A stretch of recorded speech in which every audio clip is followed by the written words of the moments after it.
It's your boy Uno Lavos 215 Deep Thoughts. You watching the Dirtbag dance show. He's an asshole. Fuck him. I mean, in real life, he's a good dude though. But since it's battle rap, he's a dickhead. Words. Boy, I got my mind on cake. Boy, I got my mind on cake. Hustle every night and day. Boy, I got my mind on cake. Oh, shit! Dirtbag Dance Show, episode 101! Fuck yeah. I didn't remember what number it was. Like the last time I was doing it. I didn't know what to say. It was like a big deal and shit, and I'm just like, what the fuck was it? 80? It's 100. 80 what? I didn't know what to say. I was like, episode 101. It sounds weird. It's a lot of words. You gotta know do what I'm like 101! That's what TBD 101! That's what I should have done. We fucked up. Can we retake? Can we bring that back? No? All right. Dirtbag Dan Show. I'll just yell it a bunch more times so everyone remembers. No, we could. Okay. I'm editing. I mean, I could do it. I just don't want to do it. It's just like I said, don't be like saying we're going to put shit on the screen edit in anymore. Random like fucking flashing 101. Like, Just porno 101s? oh, pornos would be tight. Just 101. So yeah, we're back. It's just me and Cody.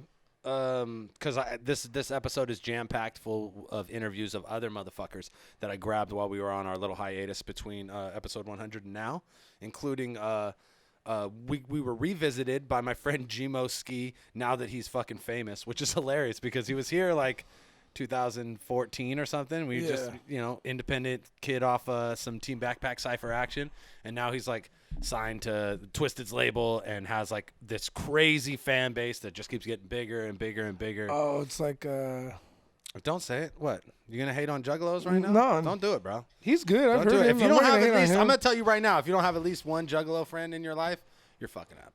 No, I don't You're know. not traveling. So. You know. I probably got Juggalo fans. Shout out to my Juggalo fans. Whoop, motherfucking whoop, y'all. But the reality is that G Mo Skee's fan base is kind of like, it's extended beyond the ordinary realm of. No, he's good at rapping. I've heard well, him not before. only is he. I've heard him on Team Backpack. He gets down. Not only is he amazing at rapping, and he's from Richmond, Cali, so he's got reference. You know what I mean? Like, stay busy like morticians in North Richmond. yeah, boy. Lush one, baby. Yeah, Shout to Lush.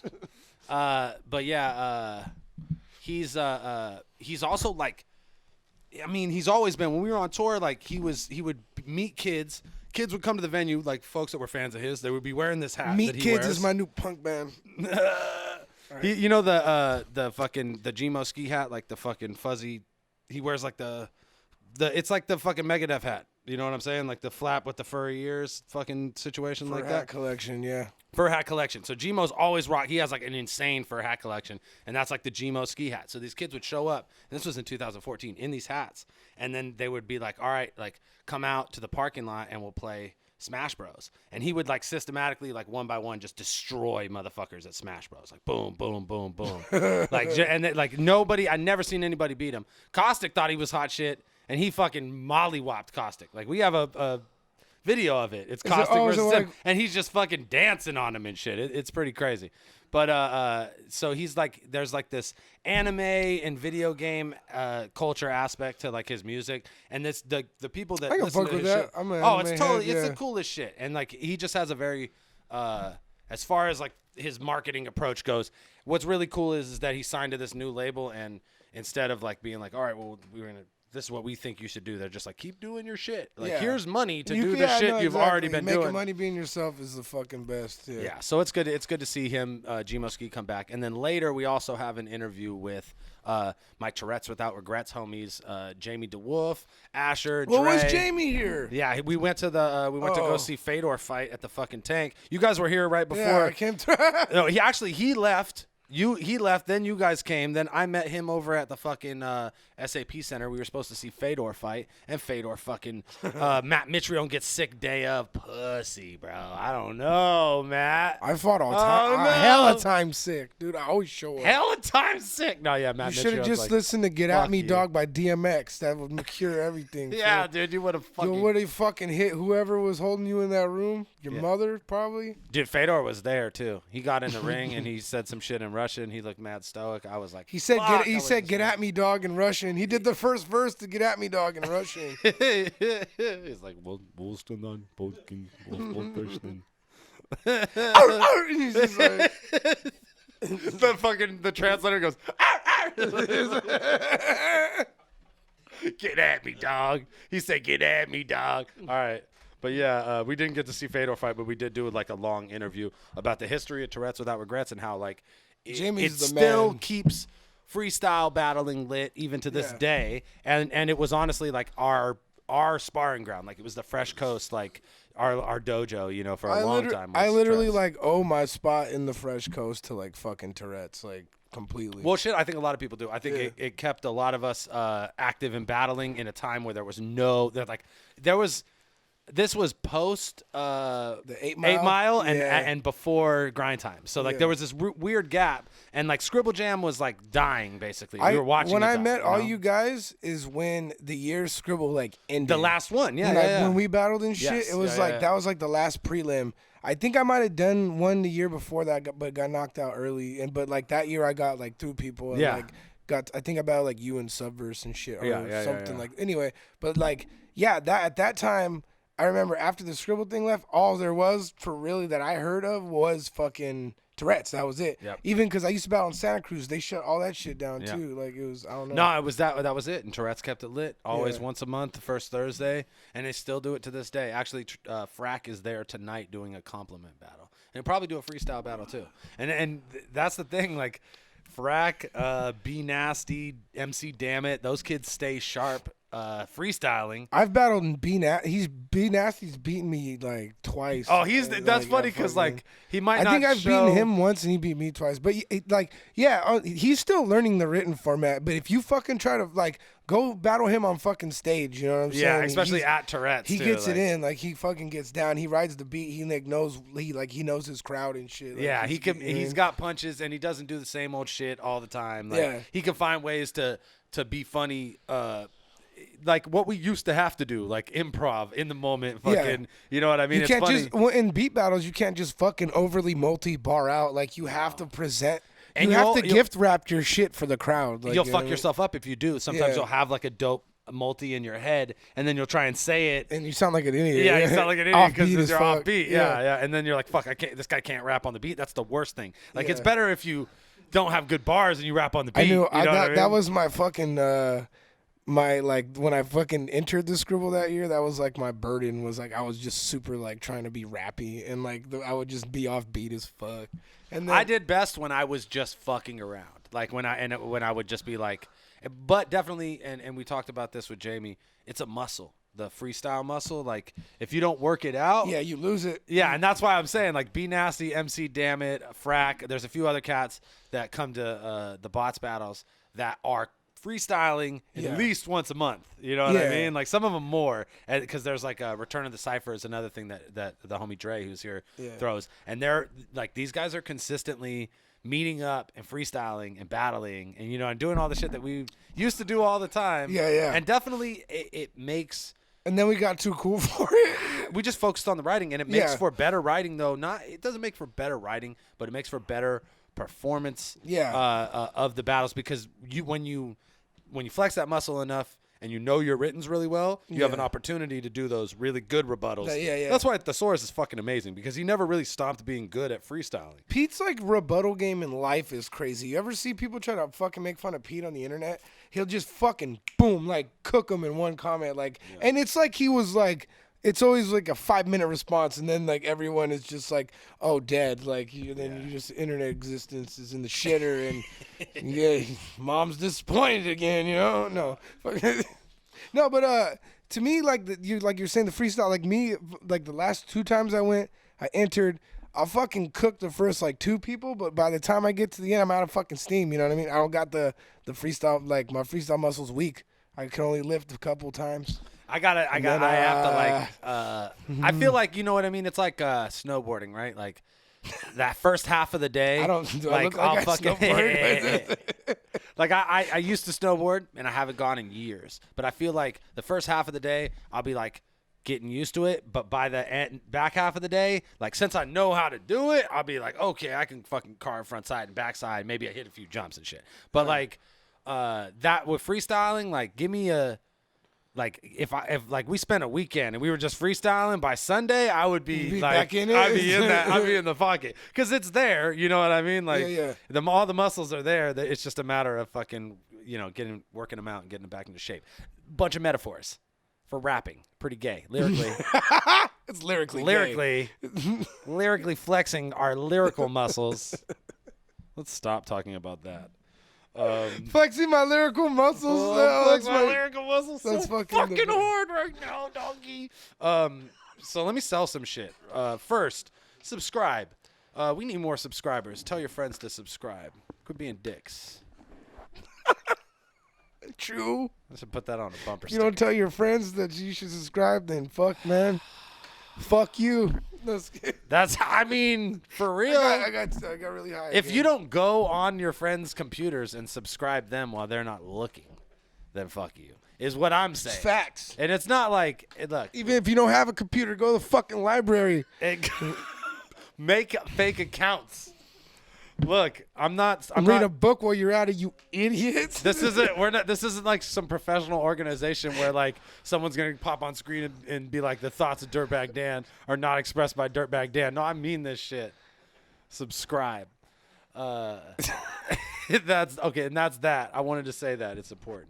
And then also like us on Facebook and follow us on Twitter at Dirtbag Shoot Dan me Show, a comment at the Dirtbag Dan Show on Facebook. from the library.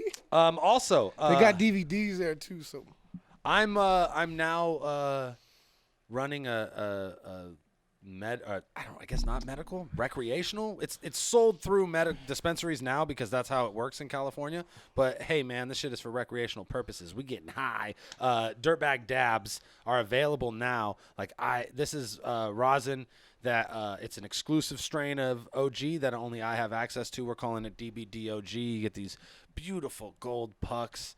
It's cold water hash pressed into rosin, so you get really high percentages and clarity. I mean, it looks like fucking BHO shatter.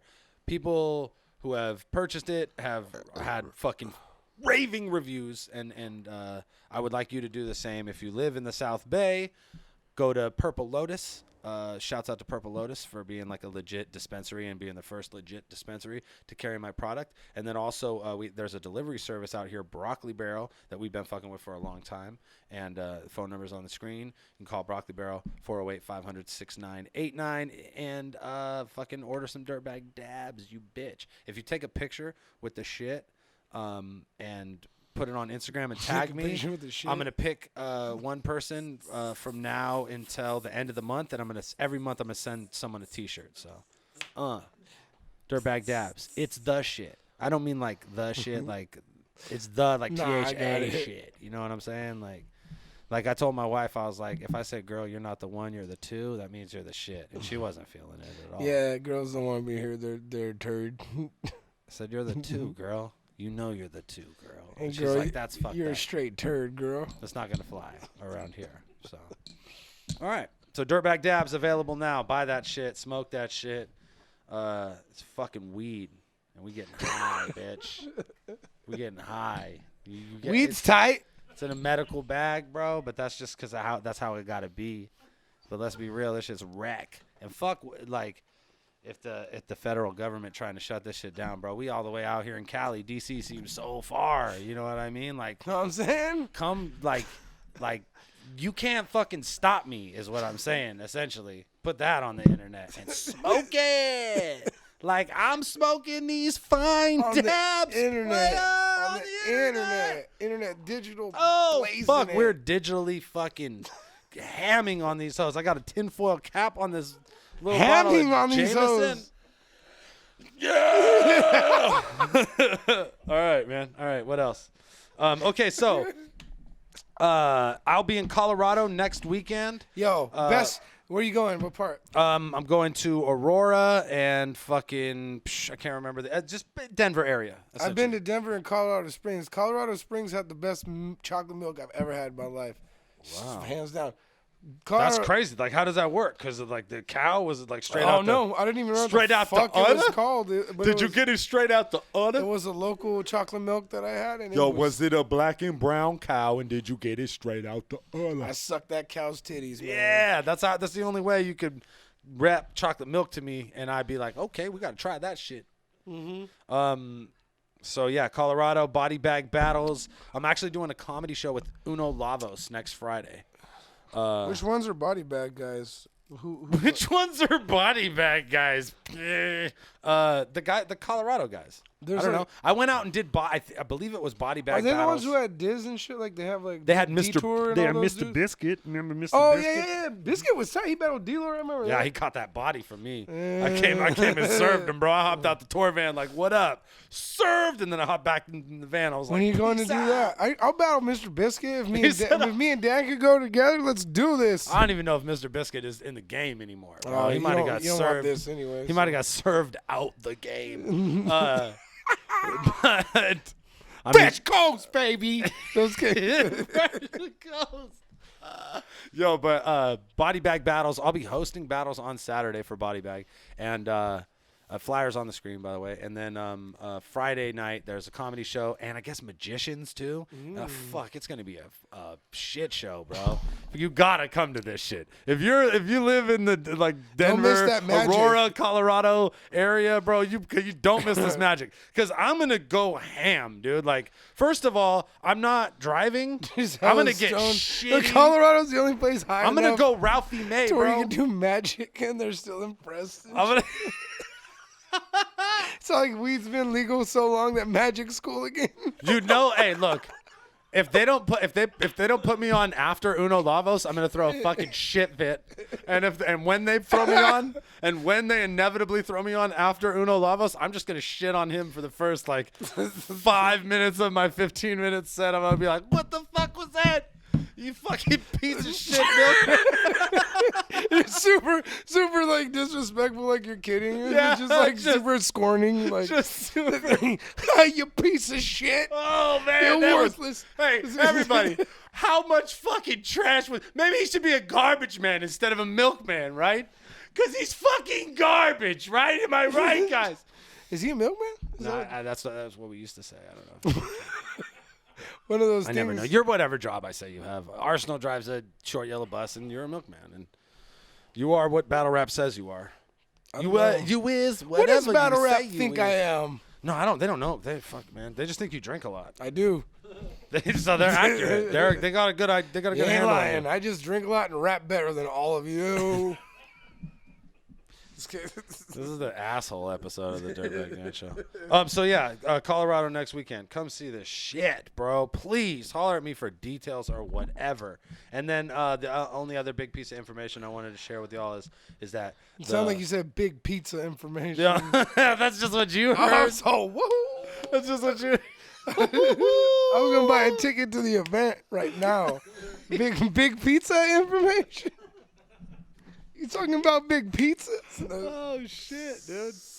No, not at all. All right, not going. BOTZ tryouts, April 8th, are on 408, bro. That's the date of the event. 408. This is a bots event. It's like All right. the area code or something. Yeah. Just kidding. So, No, yeah. it's really tight actually. 408, we're doing a battle. It's going to be a tryout event. There's still some slots available if you guys want to try out. If you want to fucking see if you have what it takes on the best little league in all of fucking battle rap, come out. And Let we're me gonna, touch it. Oh yeah, you want to touch that? Yeah. We're gonna actually have a few main card battles on that event too. Some big names. Everybody knows. Real big names. Is fucking in the game. You know what I'm saying? Like, I feel like if I can get what I'm working on to be the main event to crack off, then people are gonna be like, oh yeah, oh shit, you the man, D. But even if I can't, I'll put together something else that is tits. You'll So be we're like, gonna have- you'll still be like, use man, D. yeah, you're gonna be like, no, I fucks with you. I fucks with Yeah. you. That's what you're. Exactly. You'll be like, okay. yeah. Okay, I fucks with you, and I'll be like, all right, cool. So that, because that's what I'm going for. Essentially, like anything below I fucks with you is a lose for bots, and we don't want to go into that territory. So we're gonna have at least 3 non-tryout battles, and then maximum of 10 tryouts, which means there's only I don't know off top, but there's a limited amount of slots available. If you want to try out, hit me up and we'll get you in there. It's crazy what you could win. You could win double your entry money back. You could win opportunity to battle a bigger name at BOTZ 9. I think everybody who wins a battle is going to get one of the new BOTZ T-shirts. So we're gonna we're trying to sweeten the pot for everybody. But most importantly, you get a fucking battle on our channel, filmed in fucking beautiful fucking moist mob vision, which is just incredible, bro. Dude. Luxurious and just moist. It's I would describe the footage as moist. No, honestly, right? Like if you look at if you're fucking, I'm saying like for like a tryout league or a smaller league, for the quality of cameras that are used for the bots battles, you're gonna have like a good fucking looking battle for like something that like your bars probably don't deserve this quality. So like appreciate the shit, you know what I'm saying? Like you're gonna have not only that, like not only will you get to be honest, battle, like, but you're gonna get a bunch of pictures and shit too. You know what I mean? Like it's like the whole thing. Like you get a whole fucking like. There's some people that are straight like dumpster sauce, and then like your battle looks awesome. Like you know what I'm saying? And like you probably got some cool ass pictures of yourself out of the event, and you did horrible. But like you have that moment in the sun because of the fucking moist mob. You know what I mean? And like and this is the thing. Other parties involved. I don't expect motherfuckers to be like super dope all the time, but because what we've seen with this tryout league is that fools get better. Yeah, like when definitely. People have an opportunity to come back and try again, they get fucking better. And we're seeing people. My cat is fucking you up right now. Huh? Just help him out, dude. Just pick him up. It means he likes you. He wants to fucking. He's just like, dude. He just wants to hug, bro. He's like He ain't trying to claw you. Your pants are too tight, first off, and that's like he's trying to let you know, hey man, you wouldn't even feel this if you were wearing man pants. And he's like, second, man pants. Come over here, Moo. It's my other band, man pants. Come over here, Moo. You can come up here. I'll fucks with you. Man pants full of meat kids. Oh, look at Moo trying to come up here, and then the cat fucking or the dog fucking is like, nope. It's like, nah, fuck that. Yo, this shit is foul over here. All right, why don't we step away from doggy and kitty vision for a minute? And move right on to this interview with G Mo Skee. And then when we come back, we'll talk about some other dumb shit. And then we'll talk. And then we'll dip off to this interview. I promise that. I promise. With the Tourette's fam. And then Lily gonna ruin everything. Dirtbag Dance Show. That's a dog. You bitch. Oh baby. Cheer. Dirtbag Dance Show.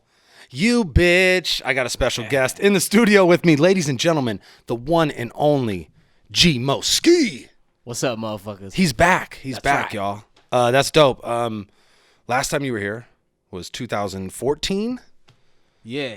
That's when we did that. Man, it's crazy how long ago that shit was because it doesn't seem like it was that long ago. Yeah, for sure. Well, actually, man, that shit feels very long ago to me, dog. Yeah, you had like a baby. Yeah. You're signed to a label now. Like your life is radically different. Me, I'm just like, just lighting up, doing interviews and the same shit. Fuck. Bro, I feel old as fuck. Like I got dreads and shit now. I'm like, yeah. I've been just fucking like getting ancient over here. He was a fresh-faced boy. Yeah, you did age a good 5 years in the last 2.5. That's crazy. Good man. Fuck yeah. So, talk to me about these radical changes in your life. Obviously, like having a baby is super awesome. You got the cutest kid in the world, and you're on Instagram with the baby all the time. That's like one of the. It's a highlight for me. A couple of my rapper friends have super cute kids, and on Instagram, it's like I don't have to have a baby because I'm like I could just look at your cute kids on Instagram and be like, oh, that's awesome. And then it's always good, right? Like speaking of that, we're supposed to have a fucking like baby special right now. Remember we talked about that? Oh yeah. We're gonna bring Lil Fangs and then Lil Filth to the Dirtbag Dance Show. Yeah, there's because y'all have babies, but I continue to not have babies. You know what I'm saying? That's Uncle Dan. And there continues to be like all sorts of like bongery and dabbery around. Like we're gonna have to make some serious adjustments before we have the baby episode of the podcast. Real talk. But yeah, man. Congratulations on that, obviously. Hell yeah, appreciate it. Man. And you're fucking signed to a record label, Magic Ninja. And you've been putting shit the fuck out. Not only is your album out, which is like an intense labor of love, I could tell, because it's all the shit we talked about, 2.5 years ago. And not only that, but also like the gear, you know what I mean? The hats, the fucking coloring books. Like y'all really, I'm stoked on how they're marketing you. You know what I mean? Because what it looks like from an outside perspective, knowing you, they're doing the shit you want to do. You know what I mean? Like it would be one thing if they had you doing a bunch of shit. I was like, wow, I couldn't see G Mo doing that shit. But it's like I could see the hats. I could see the coloring book. I could see it. Like all of it makes perfect sense. You know what I mean? Hell yeah, man. They've been taking good care of a motherfucker, man. It's been fucking raw, man. I ain't gonna lie. Just coming up in the game, I always felt like I would never sign a record deal and shit. Like, I'm like, man, I probably would never do that. As a matter of fact, there's a fucking song on my album called, well, the hook is like, I never had a rap deal. And a fucking week, maybe 2 weeks after I recorded that shit, I got a fucking rap deal. Hey, man, you never know, man. Never say never, right? Yeah. But we had made it pretty far. We were out on tour post or pre any kind of fucking label discussion or anything. So I think one of the things that is important to note with the Magic Ninja shit is that you brought your fan base into that as well. Like obviously they have a huge fan base, and I'm seeing the shows. I'm seeing you're out there fucking crowd surfing, and it's dope because I remember we had a few dope shows on tour and we had a few shitty shows on tour, and it was always like, like you were one of those dudes who had the same performance night after night after night. You weren't gonna like fucking, oh, the audience sucks, so I'm gonna suck. You know what I mean? So it's dope to get to see you rock for these big audiences. But like I said, you had your own fan base. Back then, motherfuckers were showing up to the shows with fucking the hats on. They wanted to fucking play GameCube at the hotel afterwards. You were smoking motherfuckers in the parking lot on Smash Bros and shit. Fuck. Remember old boy brought a he had like a TV hooked up to a car battery in his trunk. Boat battery. A boat battery. And this fool was like, oh yeah, y'all are hella good, huh? And just bam, just washed him. Fucking, it was nasty. Like one of the dudes just didn't even, you were just like talking the whole time like, oh man, you thought you were good? This is crazy. That's That's dope. Yo, I had to pass the controller to Kevin. I'm like, yo, Kevin, handle these niggas, bro. You let the homie squash him. Yeah. Oh, that's too much, man. Fuck yeah. Yeah, so like that, like, you brought your own fan base into that shit too. And obviously like your fan base has expanded. Do you see like just a ton more of those kids, like kids with the fucking hats on? And yeah, actually, leaving the fucking venue just now to come here because we had to go set up and then we headed here. There was like motherfuckers coming in.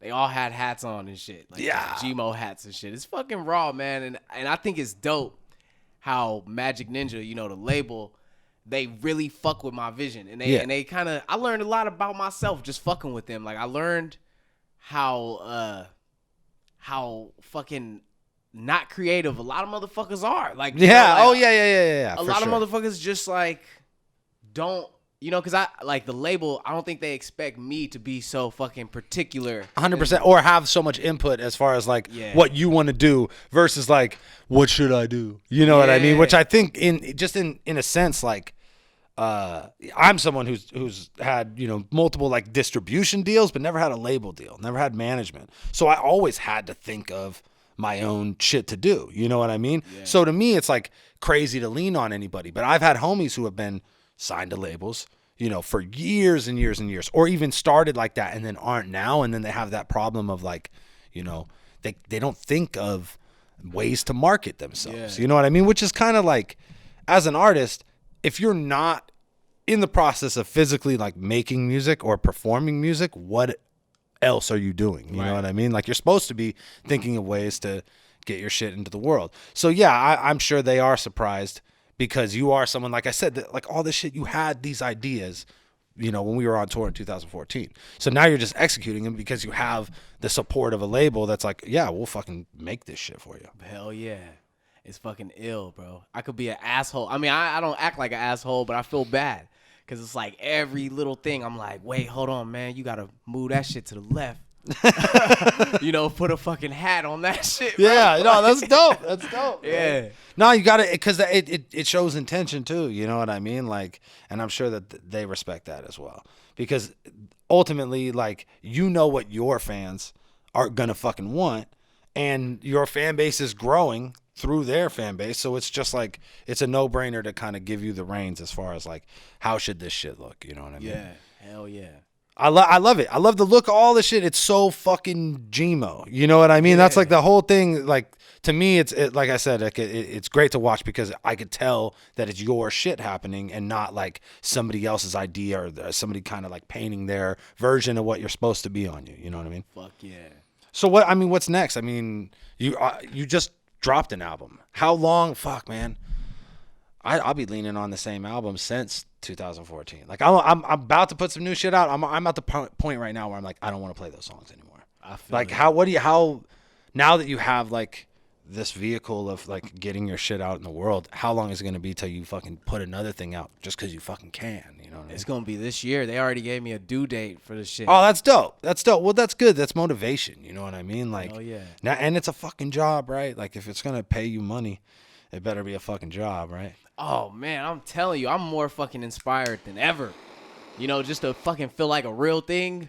You know what I mean? Yeah, To yeah, feel yeah, like yeah. a real fucking thing right now. That shit is like, I'm hell inspired. It's like everything that I've done up until this moment has just been fucking training. You know, like doing fucking songs on the spot in studios, just being on Yeah. tour. And a motherfucker's like, G Mo, let's fucking record or something. Like, I would always challenge myself to be able to be in that studio and make something. And I feel like all those things I put myself through is all paying off now because I'm just like, phew, I'm ready for everything. If you stay ready, you ain't got to get ready. Yeah, and it probably happened at a good time in your life too, because like, if this shit happened to you maybe in 2014 or 2 years, 3 years ago, you wouldn't have been as mature as you are now and like as ready to be like take it in the right way and not like fucking take it for granted. You know what I mean? Oh, for sure. That's fucking big, actually. I'm glad you said that shit because anybody who knows me or followed me for a long time, they know that, like, I don't know, bro.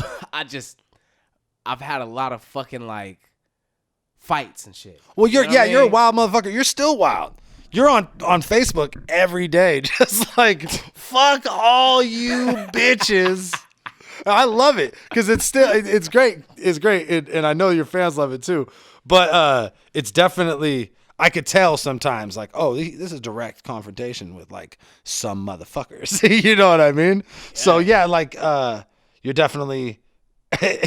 You're still a bit of a knucklehead when it comes to fucking like just brazenly arguing with motherfuckers on the internet, but but now it's not shit that's like jeopardizing your career. In fact, I think your fans get a fucking kick out of it. Like, Yeah. I don't think anything you do is like, oh man, he's it's not like Soldier Boy where you're like having episodes on the internet and shit. You know what I mean? Like, they're like, yeah, they're rooting you on ultimately. Like, every time I read that shit, I'm like, oh, who's he talking about? Oh, these bitches. They're like, well, that's just G Mo. Keep scrolling and shit. It's like normal. But, you know, it's other shit. I'm good. No, I'm not passing it to you. Shit. I'm just holding it like that. I've been I know wanting this to smoke motherfucker it. got it. I told him, I'm like, I'm not going to pass it to you because you got to do a show, man. You know what I mean?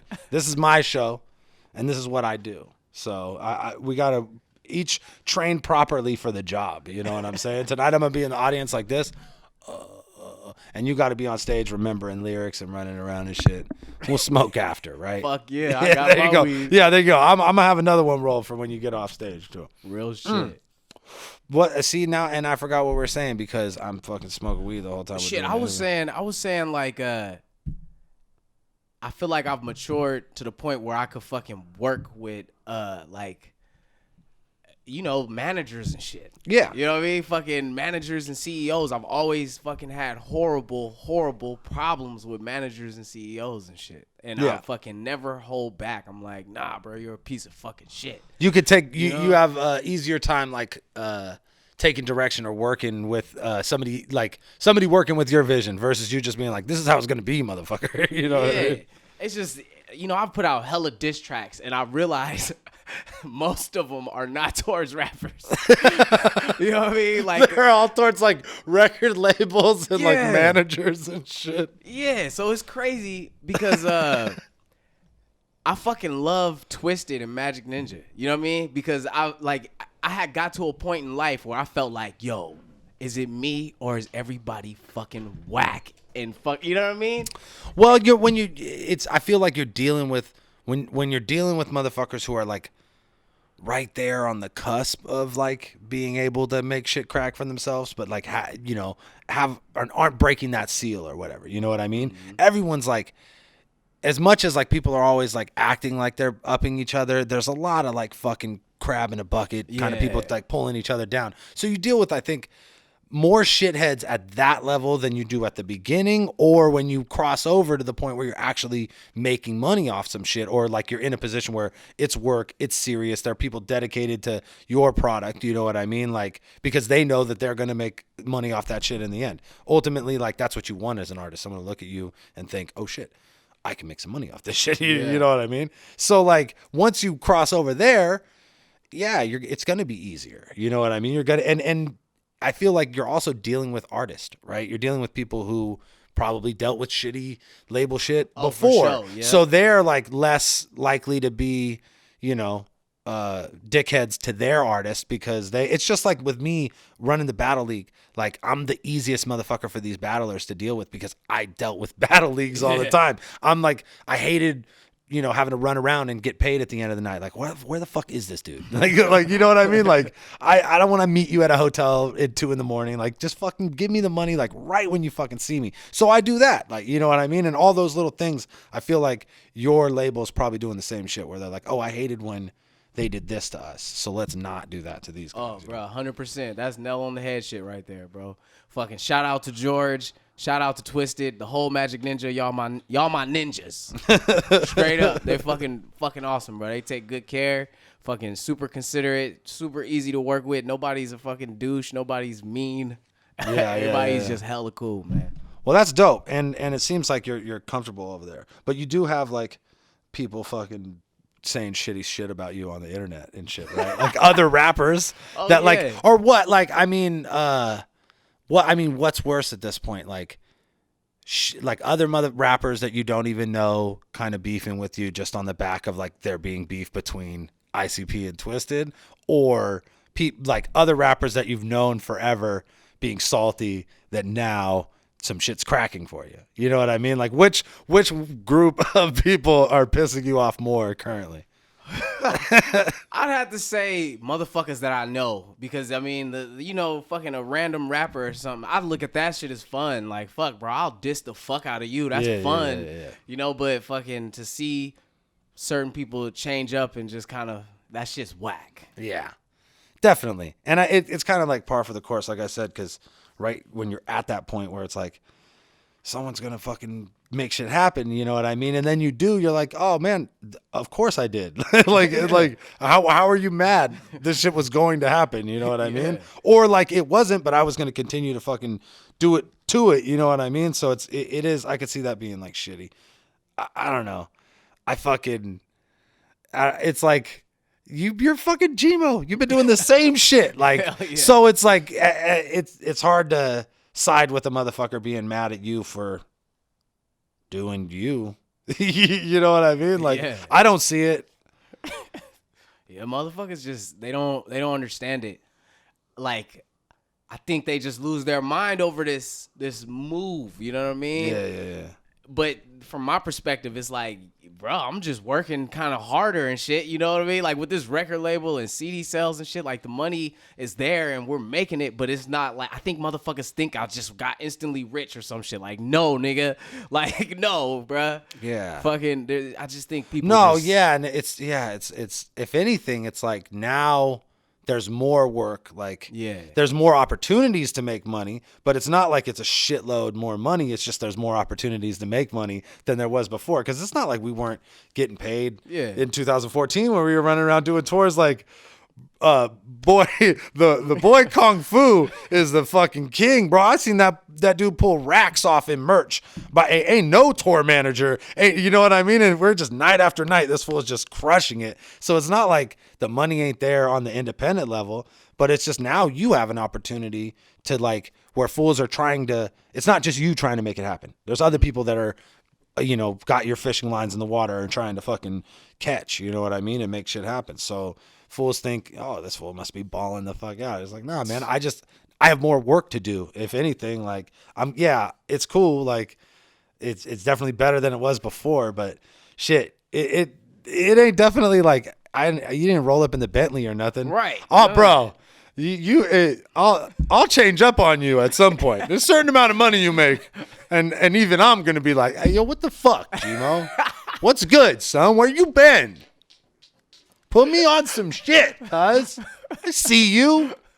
Yo, real shit. I just want my own house, bruh. Tired of being a roommate. I swear to God. That's it. That's when you know I'm on, when I don't have to live with other motherfuckers. Real shit. Yeah. No, that's real shit, yeah. I'm 33. I can't live with other motherfuckers anymore. Man. That time my life is over. But I did for years. Oh, man. And then I couldn't do at some point, especially when it's you and your lady living with other motherfuckers. Like, oh, I can't do that. No. Man. No. I'll fight with everybody. Yo. Best friends become strangers, bro. I gotta throw this shit out there, dog. Me and my girlfriend, we're in a house-mate situation and shit. You know what I'm saying? With my homie, love you, dog. Love you, dog. But yo, my girlfriend just sent me a text message talking about my fucking roommate just bought a pig. A fucking pig for a pet. I've been gone for 2 fucking days, and these drastic changes has been happening. Damn, that's a pig, bro. Yeah, that's real life shit. Now you got barn animals in your house, bro. Bro, it's wild. It's fucking wild. He said this motherfucker bought a pig. A pig. Man, you're gonna fall in love with that fucking thing, because a pig's like a dog. I guess it's like a dog, but they suck to pet, and they're fucking loud because they're a little on the floor. They're like, da, da, da, da, da, da. My buddy had a pig. And he used to bite too. Hopefully your pig doesn't bite. Fuck that. It's just a little like hard like Brillo pad, like little thing knocking around and biting and like pinch biting you and shit on the back of your ankles. Was he in the house? Was he a house pig? Yeah, he was a house pig. What the fuck is a house pig? Because it's like a little thing. It's not like a big ass pig. Oh, it's a piglet. Yeah. Well, I think it's like a miniature pig. Miniature pig. Yo, my dad, when we were kids, he was like, "Oh, we got a miniature pig," and then it was not a miniature pig, and then it had to go live on a farm because it was like 300-400 pounds, and then they killed that motherfucker and they put it in the fridge and they put the name of the pig on the packages. Nice. So I was like, "Oh no, I can't eat it. I can't eat pork. I didn't eat pork for years." They wrote pickle on the big old packages of bacon. Damn. Yeah, it's cold blooded, man. That's fucking deep. You can see why I'm so fucked up, man. This pig's name is Betty. All right, and no one's gonna eat it either, right? It's like straight pet pig. Yeah, it's just not gonna turn into bacon later. I don't know, man. Like I said, this is fresh off the press. I gotta go figure this shit out myself. He's like, this is a text message. Like I'm airing shit out that I just found out right now. Shout out to Adam Strange. Yeah, good shit. He's a pig owner. Congratulations, homie. You own a pig. So you out here tonight? You rocking a show with Kung Fu Vampire annual masquerade ball show. Your boy's high. Yeah, man. These shows always crack, and they're always so fucking strange. The lineup's fucking crazy. It's a bunch of different kinds of music and a bunch of different kinds of shit going on. Stoked that you're on there. You know what I mean? Because at the end of the day, it's going to be you and Kung Fu. And that fucking, to me, that's the shit. I haven't seen you and Kung Fu back to back in like 2.5, 3 years. You know what I mean? And there was, I saw it 33 times in a row. You know what I mean? And it was the shit every time. I think my favorite show that we did was either Denver. Does Denver still crack for you guys? Like, it's just a great market for that shit or what? Oh yeah, man. I was just in Denver on Halloween at the Roxy. It was dope. It was fucking dope. But I was so high fucking at the end of the night. Man. It was fucked. Legal weed, bro. Prepare for Cali to be like just as fucked. And it's gonna take a while, like 2018 before they start like opening the shops and shit. But I mean, come on. I got Denvered. I got Denver. I got fucking Denver. You got Ralphie Made and shit. Like he had to apologize to his audience because he ate a brownie before he did a show one time. Damn. He was like, give him money back. It was that bad. You know what I mean? Yeah. That's why I don't smoke before shows, bro. I'll be up there like, yo, what's good? Next track. Let's go. Straight up, I get mellow as fuck. Yeah, he's like, yeah, I'm gonna bring a chair up here. Can we do this shit sitting down? We're going to do the acapella set. We don't even need to beat. We got, hey, y'all beatbox. Hey, someone come up here and beatbox. Hey, yo, but that fucking truffle battle, though, man. Yeah, man. You performed fucking well on that shit, bro. Oh man, yeah. That shit was raw.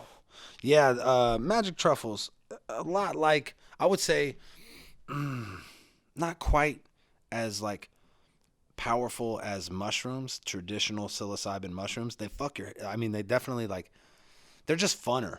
You know what I mean? Mushrooms have like this strong emotional component where you're like, oh my God, what's happening? It's like at some point, you know what I mean? Whereas like much more like acid, truffles seem to be like, what the fuck? Like I was just laughing the whole time. Like I really like, and shit was, I wasn't like seeing shit as much as everything was just hella bright and trails, and I was just fucking dying laughing. I remember just being so, I had like water, and I was like paying like €5 for these glass bottles of fucking water, and I was like, man, this shit is, bro, I was like, we're mostly this, man. This is this shit is life right now. Oh, I feel that shit. But man, I mean, we did some psycho nodding when we were on the road. I've never took acid and performed, but I've definitely been like performed still feeling the acid from like fucking yesterday or whatever. Like, I just feel a little different, guys. You feel kind of lightheaded. Like, Gallup, New Mexico. I talked to Jesus last night. oh fuck, that shit was cracking. Talked to God last night. Yo, let me tell you a funny fucking story, dog. I just had a show on New Year's Eve, right? And fucking some girl gave me some acid, or my homie Gizzy. Props Gizzy Mo. But she gave me some fucking acid, and I took that shit before I got on the plane. I took it the next day. Woo! Yo, At the airport? Nah, I took it before the airport, just before we left. You feel me? Like leaving the hotel, I'm like, oh, let me get rid of this shit. I forgot I had it. When did it kick in? It kicked in fucking at fucking Popeye's Chicken, which was probably fucking 20-30 minutes later. Like post security or like before you went through Oh security? yeah, before I even got to the airport, I was on. Fuck, that's the worst. But it was cool though. I was cool. You went through the airport security hella stoked on acid. You're just like, it's yeah, good. I was good, bro. It was fucking good. But see, when we got in the air, right? I'm just hella high. I'm chilling. I'm like, yo, I'm good. I fucking turned on my 3DS, my fucking Nintendo, to play Super Mario, right? So I'm playing Super Mario, and I just fucking got mad emotional, dog. I fucking start crying, dog. I was on this airplane crying, bro. Why? Because of Mario? Because of Mario. Yeah, because of the story? Or Nah, what? dog. nah, bro. So You're like, never gonna get this princess, I'm gonna keep bro. it real with you. I'm gonna keep it fucking exact, bro. I was so playing that good. shit, and I fucking like, it was like a castle. I was playing that shit, and it had me thinking about my daughter. You know what I'm saying? Like, it just had me thinking about my daughter, and I'm like fucking dodging enemies, and fucking there's hella walls closing in, and just hella shit. And I was like, yo, this shit is like the perfect metaphor for life. Yeah, feel like me? you just trying to get back home to your daughter and shit, and you have to do all this crazy shit. No, that's not what it was. It was more like me thinking about my daughter growing up and going through life the way that I did. Just like Mario. Like, you got to dodge fireballs, and there's plants with teeth and shit. Like, oh, baby girl, you don't even know about these turtles. If you jump on them and they shoot the shit, and you got to jump again or else that shell's going to fuck you up. Bro, that's it. That's fucking it, bro. I was on that exact shit. It was just metaphorical. You know what I mean? Like, yo, in life, it's gonna be fucking enemies and fucking walls closing and a bunch of shit. I wrote the fucking longest fucking shit. I wrote like the longest shit and fucking paid for Wi-Fi on the plane so I could fucking send it out because I'm so high. I'm like, yo, man, what if I don't make it home, man? My daughter gotta read this shit. I like wrote her like a strategy guide of life, bro. That's fucking beautiful. It was fucking beautiful. I was on that shit crying, bro. Like, it was the most silent cry too, because I'm like, I had the middle seat. Whoever's sitting next to you, like, all right, this is weird. I thought he was weird already, and now he's crying. Real shit. That Mario game must be pretty intense. Yo, I'm telling you, it had to be some bizarre He's shit. like, what is he playing? Mario? Fuck. It was fucked. Dude, that's quite possibly the greatest acid story that anyone's ever told on the podcast. Hell before. yeah, you hear that? On a plane too. Man, I have a hard enough time with like edibles. Like oftentimes I'll just be like off a brownie and I'll be like, oh god damn, I'm so high right now. Oh, way too high to be going through security. Everyone knows. Everyone knows. I'm just like, it's legal. Just relax. It's legal. I'm like, oh, it's not legal to be this high. It's not legal to be this high anywhere in America. That's how I feel on acid. I'm like, yo, everybody knows, bro. Everybody knows. Oh yeah. It's definitely not the thing where you like want to go chill in public and shit. You know what I mean? Fuck no. Beaches, forest. It's great for camping. Not so good for like the mall or shopping or hip hop shows. Oh fuck. Hell no. I always end up in hotel rooms after hip hop shows. Like, oh, this is where we're doing acid. All right. Whack. Oh, remember that hotel in Tulsa where there was like the blood stains everywhere? I tell everybody. So we about just that. like slept, like one of us slept on the sink. One of us like slept in a sleeping bag on the chair. Like no one slept on the bed or the floor. Yo, there was blood on the floor. There was fucking no ceiling in the bathroom. That shit was fucking filth. Yeah, that was the gnarliest hotel I think that I've ever stayed in my entire life. That was Tulsa, right? Yeah, it was Tulsa. Yo, and we were kicking it with someone, with the chick that had one arm, I think. No, one leg. That's One Peg leg. leg. Shout out to Peg leg. Yeah. That's the homie. Yeah. And then I don't know if it was you or somebody else was just like, yo, what the fuck are we doing right now? It's fucking 4 a.m. We're in a hotel room with blood on the walls and a chick with one leg. Oh, bro, that was you guys. Cause see, after the show, it was you guys, bro. Because I had Was it homies. Paxton? It was all y'all niggas. And I felt y'all though. I was just so unconscious about this shit. But it like I had brought hella people back to play Smash Bros. But it was hella late. And we had hella blood everywhere. Just like niggas was like, bruh. Like it's too much sausage in here. Niggas trying to go to sleep, bro. I was like, oh no, my bad, nigga. Y'all niggas got a dip, bro. It's 4 a.m., bro. They had to leave. Oh my god. They was trying to get their ass whooped and smashed. They were trying to get it. It's like all you could think about was Smash Bros. He had no conscious thought about the fact that it was 4:30 in the morning in Tulsa and there's blood all over the walls and shit. It's like, fuck this. I'm gonna get my Smash on. Fuck yeah. First and foremost, I'm gonna get my Smash on and we'll figure it out from there. Yo, you remember before we went home, we were at a fucking strip club. Oh. Remember that shit? Was that Tulsa or was that Tulsa. Oklahoma City? It was Tulsa. It was the same Oh night. my god, yeah. Dude, we were all on mushrooms, huh?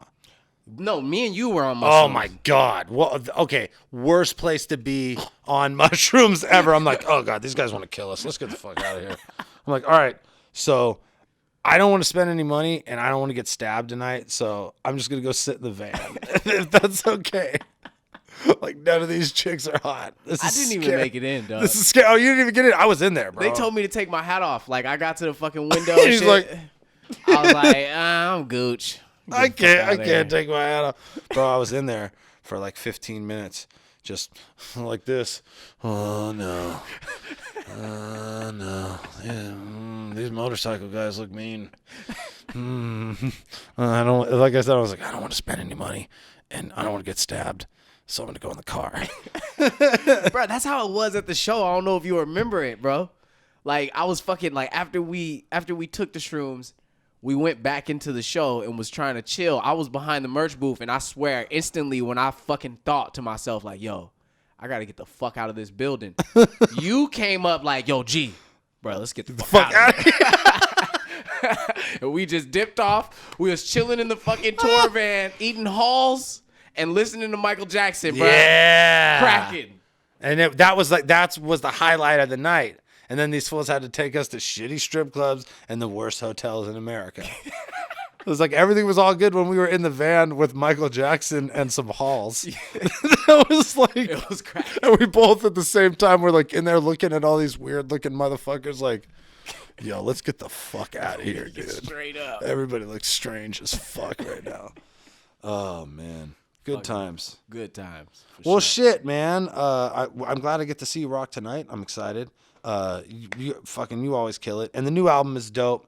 Let everybody know where to fucking get your shit, where to find you online that doesn't already know. And shouts out to all of you that are watching the show for the first time because G Mo's on it, because I know that's happening. Hell yeah, man. Yo, G Mo Skee, My Filthy Spirit Bomb, man. That's my fucking debut album. The shit charted on Billboard, fucking #4 top rap album.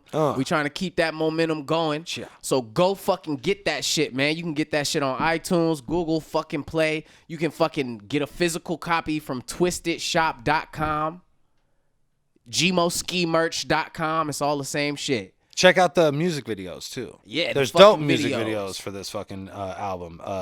And that was the other thing I was gonna say too, is the music videos are perfect. They're exactly what you want. You're fucking murdering motherfuckers and wearing their skin and all the shit that I knew you would want to do. You're like, oh yeah, can we get some real like blood and gore shit cracking? Oh yeah, for sure. That shit's gonna happen. yeah. That's dope. That's cool.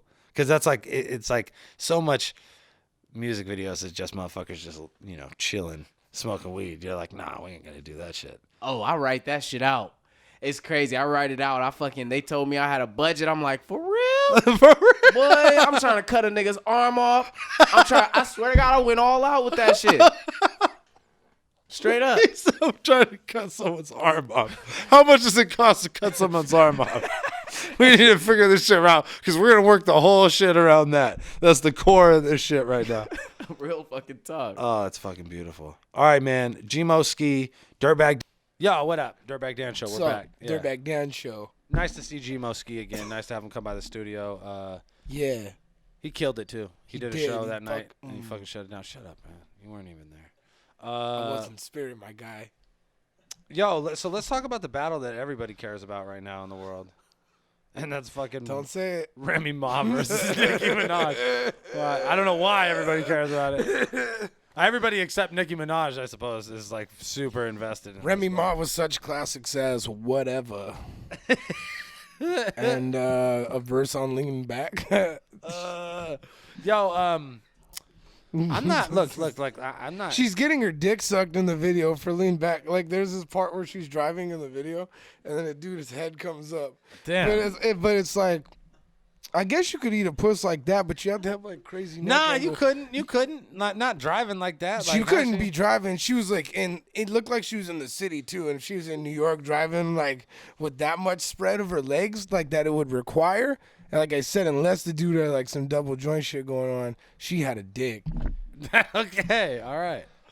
So this is what I was gonna say. Like, I'll tell you what. One of these women I could like stand listening to on the beat, and the other one is Nicki Minaj. Like for real, like I fucking cannot stand that Muppet bitch's voice. Every time it comes on the radio, I have to turn it off immediately. Yeah.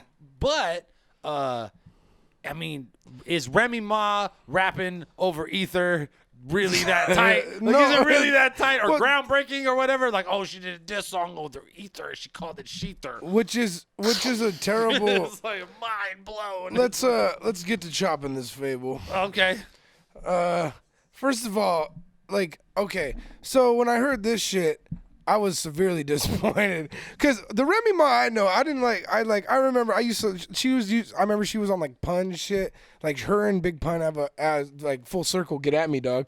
They have a fucking verse over Get At Me Dog, and it's tight. And her verse Lady Luck is tight. But after that, that's about it. You know what I mean? She's like was shit in my opinion. And then this seems like some like cry for attention type shit. You know what I'm saying? And not only that, it made me realize how horrible the Ether beat is, and did not stand the test of time whatsoever. And then I initially thought Nas won the beef until she did this diss, and then I went back and listened, and I was like, Takeover's fire, and he shit on this. And then here's the thing. So basically, Remy Ma's song was so bad that she made me think Nas lost the beef too.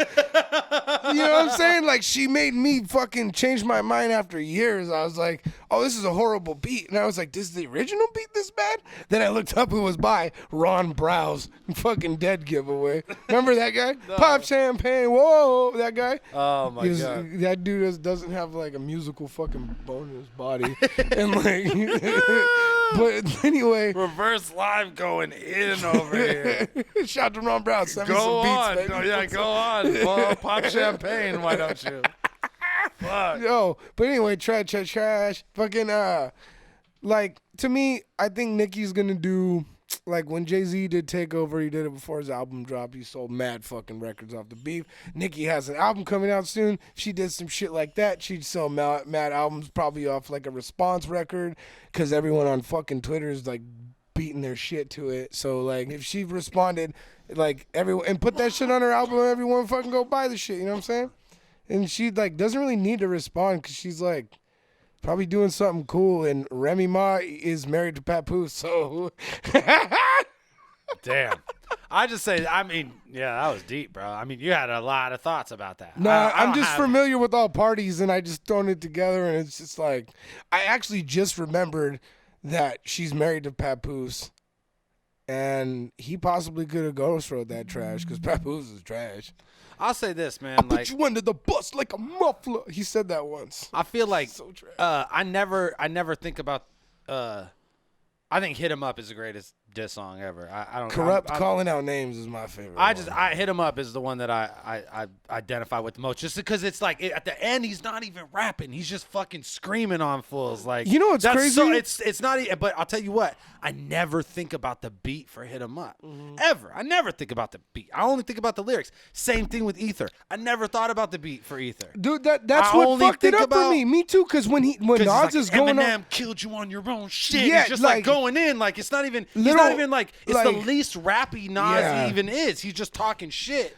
and So it's to- tight, and it's like a young Cody, like little 14-year-old just wanted to hear battle rap, Oh, shit talk. I'm like, this fool said he killed yo, him. And to me, it's like I always like nothing will ever change for me how I feel about the Jay-Z and Nas situation. But it was always like the moral of the story was being the better rapper doesn't mean shit when it comes to having the better life, having the better bitch, having the better whip, having the better everything. Like, just because you're the better rapper, you're the doper rapper. I've seen a lot of motherfuckers be the doper rapper and not amount to shit. Yeah, and like yeah. and obviously, like, if you're looking because at they Nas, hang on to that shit and they don't think they have, you know what I'm saying? if you're looking at Nas and you're looking at that's Jay-Z, another like story. Nas has a lot of respectable shit that has Mm-hmm. come out. Jay-Z tends to have more has a fucking catalog of shit. more of a dude. catalog, Yeah. more classics. I mean, he's a guy who could really sell out arenas on the regular. You can't say that about Nas. Nas has basically I love Nas for the record, strictly because Illmatic and It Was Written are two of my all-time favorite. I love those albums. But Totally. Jay-Z has, to me, he has like a bunch of shit. Maybe not, like, he has albums that I love, but he has, like, there's whole Nas albums that are trash, like from front to back. Like there's like two, but every Jay-Z album to me has like at least 6 bangers on it. Like I could listen to at least half of it. You know what I mean? Yeah. And like Nas usually has like 2 that I like, compared to like, I think like Stillmatic was the last time I was like, fuck yeah. And like after that it's back to like, oh, Nas, you're boring again.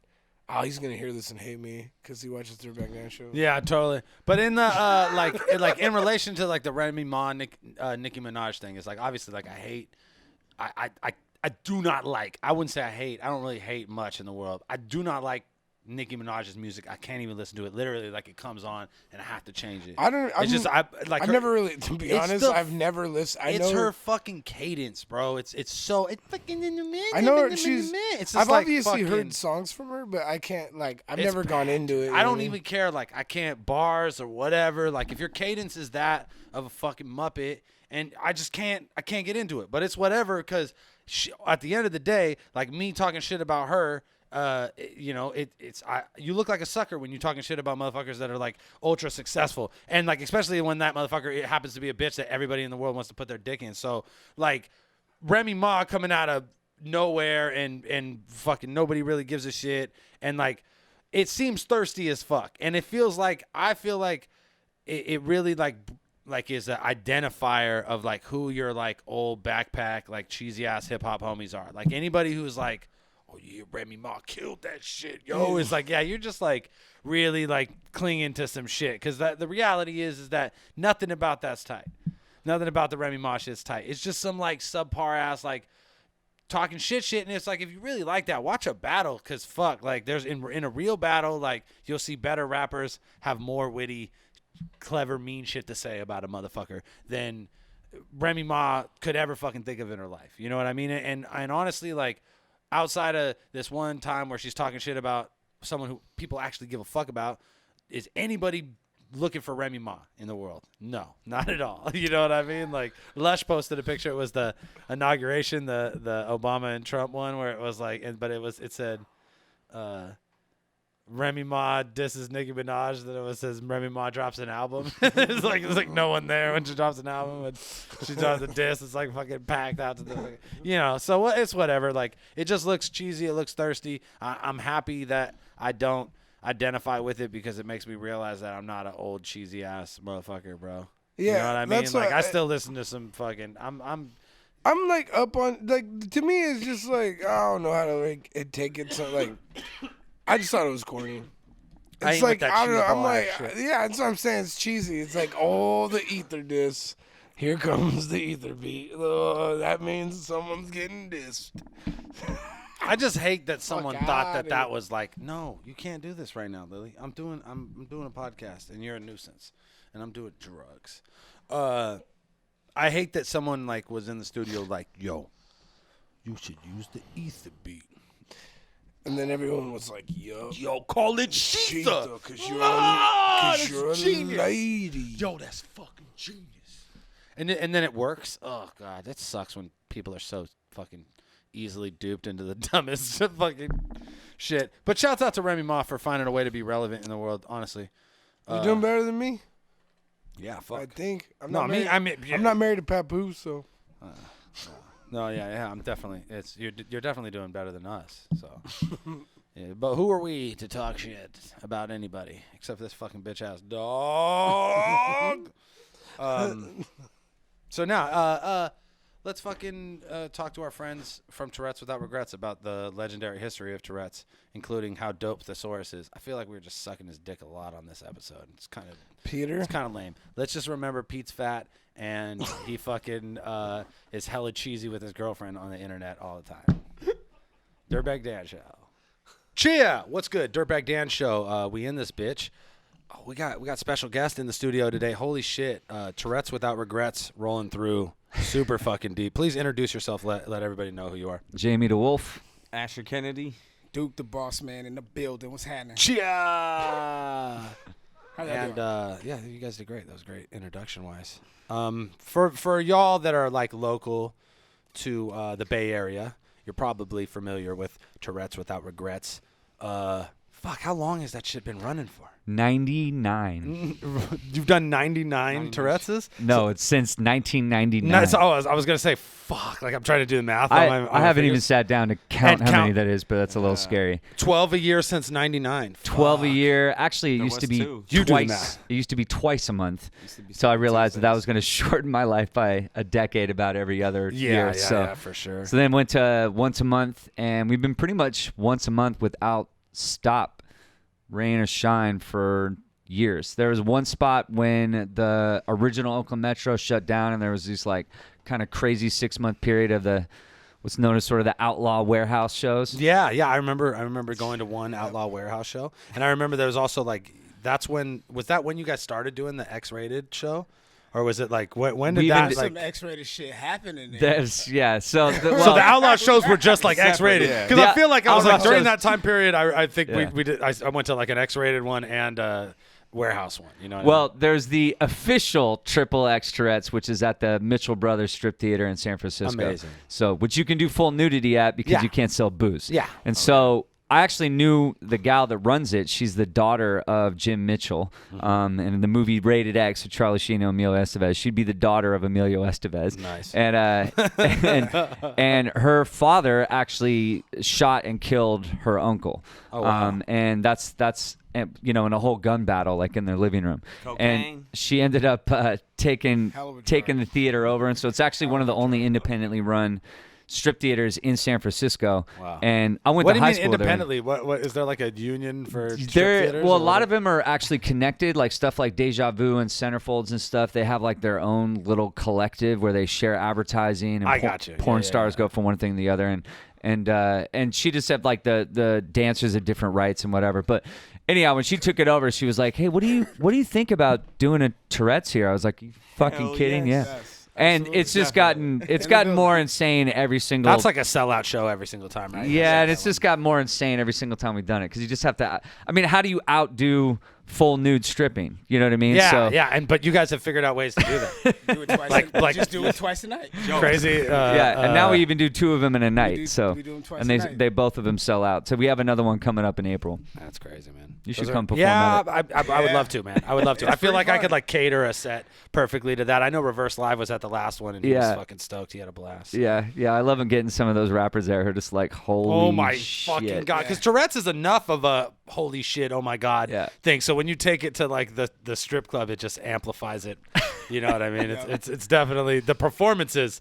Wow, I don't even want to describe it because I feel like I won't do justice to it. But let's just say like, yeah, like strip club shit, but like with that Tourette's twist. You know what I mean? So.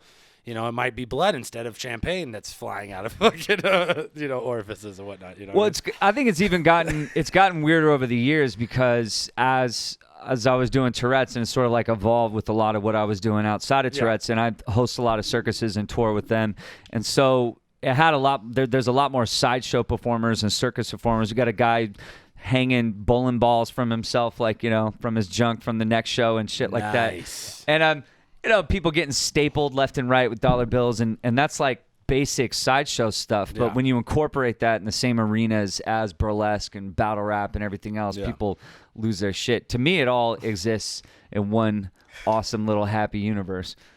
My dog over there fucking with my plants. Get the away from the plants. That's why there's like a glow coming from the fucking. Hey, and we're in California, so suck my dick. Man, I went to go buy dry ice, and the lady's like, "What are you using this for?" I was like, "Making hash." Yeah, She's like, "Oh." yeah. it's pretty yeah, much bitch. That's Willy Wonka of Weedland over here. First time I've been here in the studio, and this shit is literally Willy Wonka Weedland. Your boy, hey, They trying got dry ice, but it's like a fucking Walter White's gonna walk in a second. to, trying to Jesse, stay this true time to it's the name. about wax. Yo, that would be dope if they redid Breaking Bad on some like fucking super whack shit, BHO, and all the tweakers are like blowing themselves up in trailers and shit. Fucking awesome. So like as you guys know or should, Tourette's has been like the home of freestyle battle rap in the Bay Area. For you've kept that art form lit for the last like we said since '99. But honestly, like who else is doing a consistent freestyle battle show anywhere in America right now? It's all battling has kind of turned to that acapella shit, and even like Red Bull, who is like very behind the ball on this stuff that they were doing, they stopped doing the freestyle competition in 2012 or something like that was like the last one they did. What is it for you guys? Like, why has that been such like an integral part of the show, or that you've always kept? It always has ended with a freestyle battle for as long as I've ever been there. A lot of it is how it started. I mean, it started with my brother Asher. That when I was in high school, I was like the crazy theater kid who was hanging out with the punk rockers and lighting shit on fire. And Asher was a b-boy, fucking playing Hyro off cassette tapes and with the whole b-boy linoleum crew. And back in the day, we hated each other as people from those two camps would. Yeah, and only really bonded over weed. That was the only time we would hang out. Is we would commit mutual crimes, Allegedly. and alleged crimes, and We just have allegedly written on the screen. alleged. At the Dirtbag Dan Show, everything we say is alleged. Allegedly. And I remember even back in the day when he had the Blaze battles on VHS of Idea, just murking fools. And for me, as someone who was always a writer and a performer and everything else, is like I always loved all of that crazy lyricism and the aggression of rap battles. but at the same time, I could look at it as even as performance and dissect it lyrically and look It wasn't like super hip hop to you, like breakdancing well, and shit. like I came at it from a different way. You know, like I was really focused on the theater of it, the lyricism. I was a big stand-up comedy fan, like, you know, growing up on Bill Hicks and Eric Bogosian and George Carlin and shit. So all of that shit was like very, very aware to me. And then over time, I mean, when the rap element was always a part of Tourette's, but when the battle was really picking up steam was really in kind of the heyday of the Bay Area battle scene. And in a way, a lot of people who talk about Fresh Coast and whatnot, Tourette's gets slept on a lot because we were kind of this strange show to them, but we were every month. And so I'd go to other battles and they'd be in a warehouse and, you know, and it'd be like 100 dudes, you know what I mean? Shit like that. And then, but they'd be random and they'd start late, you know what I mean? And they'd be a little messy. Yeah. But Tourette's was consistently every month. And like Thesaurus would show up and just be killing everybody on stage, get off stage, be battling anybody who wanted to battle on the street. And it made the whole Bay Area blow up. And that was how, you know, Grind Time, the first Oakland events were at the Oakland Metro. Exactly. Like Tourette's was definitely tied to Grind Time. And even in the beginning, there would be like the Thursday would always be the first Thursday at Tourette's, yeah. And we would do the events right after that. So we would be Saturday. So you would have like a crazy like 2-on-2 freestyle battle event with like me and Madness as a team, or like you know what I mean? Like there's so many like crazy Tourette's nights where there was just like disaster freestyle battling or just whoever, because fools drunk were as shit in town. You know what I mean? And the Tourette's rules. Tyrone won a Tourette's. Yeah, for sure. That's crazy. And he slayed it. I mean, but what I see now is that watching with the advent of Grind Time and how it's obviously shifted over and everything else, and why we still maintain having a true freestyle battle, like old Scribble Jam style, you know what I mean, of 30-second rounds over beats. The MCs don't know what the beats are, they switch up and they go head to head. Is that though I still love written battles and all that shit, and I love all that, but it takes away from that raw craziness of the energy of crazy beats dropping and people just busting. And you're a fucking theater kid, and we stopped doing improv, basically. Right. So you're like, fuck, man, this was way cooler when y'all were doing improv. It's that I mean, I think like I understand both schools. It's like I feel like if I was growing up now, then I would probably end up trying to go into the acapella shit like myself. You know what I mean? And when it goes to the MCs over beats, the fact is that they have to really rap. You know what I mean? They have to really be able to flow and switch it up over any beat that's coming their way and be able to go off the top of their head. And like when motherfuckers are like that great at it, like when Thesaurus was rapping at Tourette's over beats, it was like one of the craziest shit I've ever seen in my life. I mean, I remember the first time he showed up, the very first time Thesaurus showed up at Tourette's, he came by himself. Nobody knew who he was. And he almost took out Aruku Saki, who'd been winning almost every month straight. And Thesaurus actually quit in his second round. He was murdering Aruku Saki, and then he actually stopped in his second round and just like stopped rapping. And then the next time he came back, I think it was like 7 months later, showed up, drove up from Monterey by himself. You know what I mean? No posse, no crew, no nothing. Signed up just like anybody else, and started at the very opening round where we had like even prelims that even were earlier in the show. And he took out every single person that had ever won Tourette's in the past like 4 years. And he took out all of them in a row, conclusively, nonstop, just swinging haymakers. And then he won what, like 12 in a row or something? I think it was like 9 months straight or something. 9 months, yeah. He went for 9, and then Tantrum went for 10. Right. And then they battled each other. And then they battled one of the greatest freestyle face-offs. battles ever. So, and it, like when it got to the 2-bar, it was so amazing. Because that's the other cool thing about Tourette's. If there happens to be a situation where there's two good people at the end, the battle goes to the freestyle finals. 4-bar trade back. 4-bar trade back. So it's two rounds. It's 2 rounds versus each other in 30 seconds, and then the final round is 4-bar trade backs. And we actually just let that go. And at some point, the DJ will just have the DJ ease out completely, and they'll just keep going a cappella till we just sort of feel like there's been there's usually a knockout blow. A fatality. There's usually like You gotta but sometimes you got to be fair, because sometimes the other guy's still juiced, so there'll be a knockout blow. As a battler, that is the worst shit in the world. when the other person hits their knockout, and you're like, no, don't stop, you bitches. I still have one. Right. And then it's like, nope, it's done. We're done. Oh, fuck, we're done. Yeah, we gotta like let it go until it hits that point. Yeah, but then you don't though, and then the person comes next, and their one isn't as good as the other one. So I was like, oh fuck, man, we shouldn't have let you go. We did you a disservice by allowing you to have another punchline. Right. You just clearly indicated that this dude wins. That's the thing about freestyle battles. They are so much more of a hit or miss, man. really is, and like as a battler, the acapella battles. They really were more dependent on your actual skill and ability, and not like mitigating factors like how you were feeling that night, or like how did you have too tired many drinks? What time did the battle start? Or was just another motherfucker juiced? Like dudes that were not that tight could have just had the night of their lives and fucking beat Thesaurus at fucking Tourette's. It's like, no. Well, that's what we tell all the batters even backstage, is we just remind them that unlike maybe other battle scenes or whatnot, that we try to be really adamant that we have respect for anybody that even just signs up.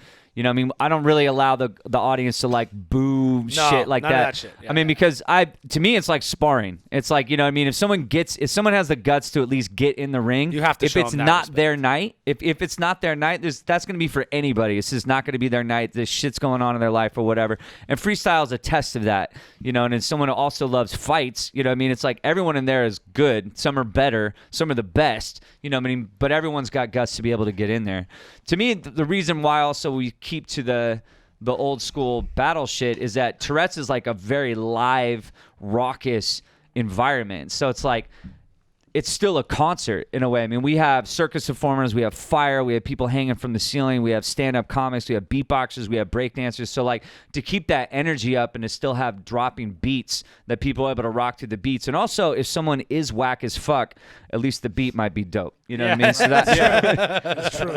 I mean, a lot of it too is for rappers. I've noticed. I mean, 7 years ago, you could battle somebody and it wasn't necessarily online by the time you got home. Whereas you could like recycle online. Whereas now, if you go up there, you just want to, and you're off for that 30 seconds. By the time you went home, there's already a whole page on you getting dissed. Or people got flips on your flips, and you're like, so there's like this. It's definitely changed. I remember the freestyle battles were like how much writing was a crime out here. And you would be like, oh, this fool. Like, you almost had to, like, if you had a good bar that you knew in your head that was like a pre-med. Yeah, just save it for the one battle that it would like count. Even make it sound a little rockier than you know it in your head, just to make it feel fucking like it was a freestyle versus like or find ways to adjust it to your opponent versus just say a bar that sounded hella dope. And now and that's the thing that changed. As fools were why don't we just let these fools be dope? When we made that CD, we compiled a bunch of the best of the best on the audio CD, and I mean, I was befuddled just the fact of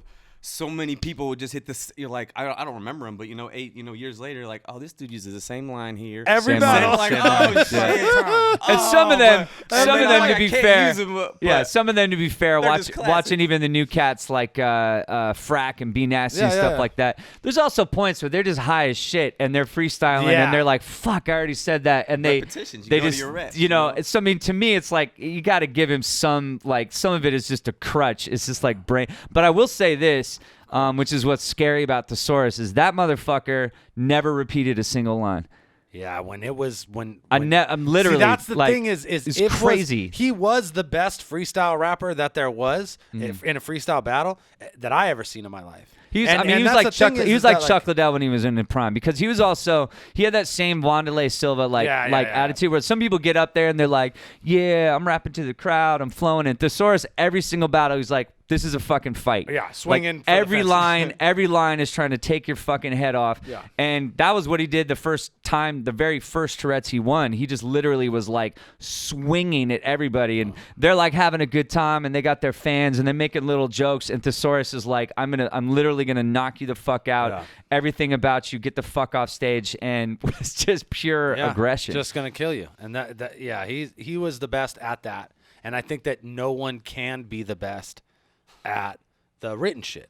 I think it's there's because there's so much of more of an artistic element to it, And the it's angles. not like it's less of a muscle you flex. Like freestyle battling is like a muscle you flex, and the more you work out, the better you are at flexing that muscle. And a lot of us, like me included, got worse at freestyling when we started writing, and it became harder to freestyle because you're not used to using that muscle. It's like fucking hitting the bench after a month of being inside the house being a shithead. You're like, oh man, I'm not as good as I was a month ago. But that at freestyle battling, Thesaurus had proved to me multiple times and multiple occasions across the world that he was that dude at that. And the written shit, like he's definitely like, I consider him the best. I consider him the best battler, like overall, all things included. But like there's so many different like kinds of best you could be. You could be the best like funny guy. You could be like Carter Deems, or you could be the best like super hard street dude. You know what I mean? Like a T-Rex, or you could be someone like Thesaurus, who's just kind of covers all bases. And I think that's why he's the best, because he's very consistent too. Consistency, like that's. I mean, anytime I turn on Thesaurus written battle, it's like I always know on what level he's going to bring it. And that's the hardest thing to do is be consistent in battle rap. That's the hardest thing from like the standpoint of someone that's doing this. You're writing 9 minutes of new material to perform under like extreme duress every month. You know what I mean? Like one fucking time that's going to be filmed,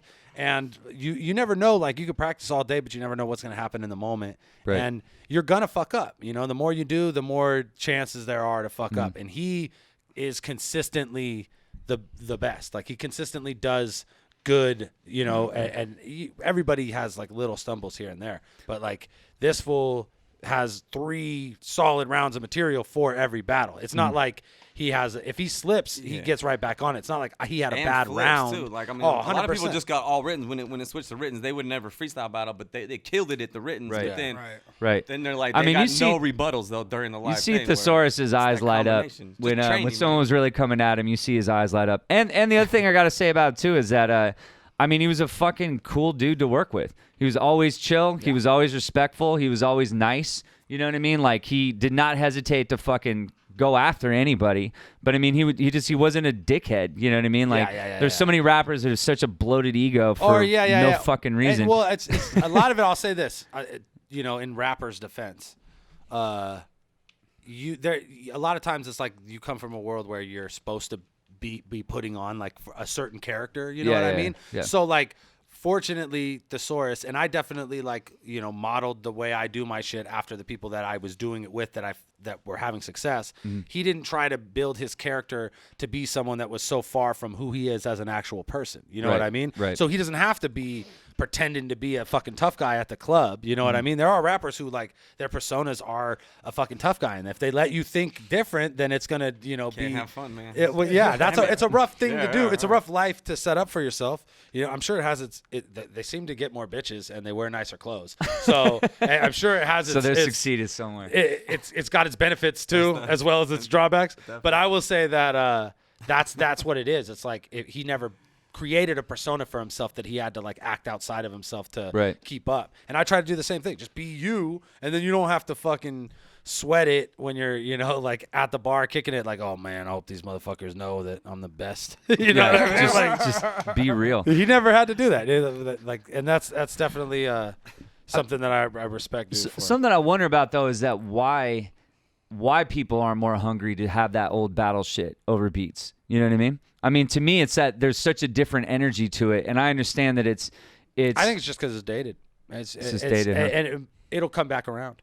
You know what I mean? I think, and that's what it is. Because there are other scenes where they battle, and it's entirely dependent on beats, like dance hall reggae battle shit, where they're like, bro, like just crazy going ham, like talking shit about each other and shit, but it's all based on like the rhythm they're on and the beat they're doing. You know, and then there's like, I don't know. Dance shit, of course, is all like, it's always going to be beats. They're not going to go a cappella with that shit. You know what I mean?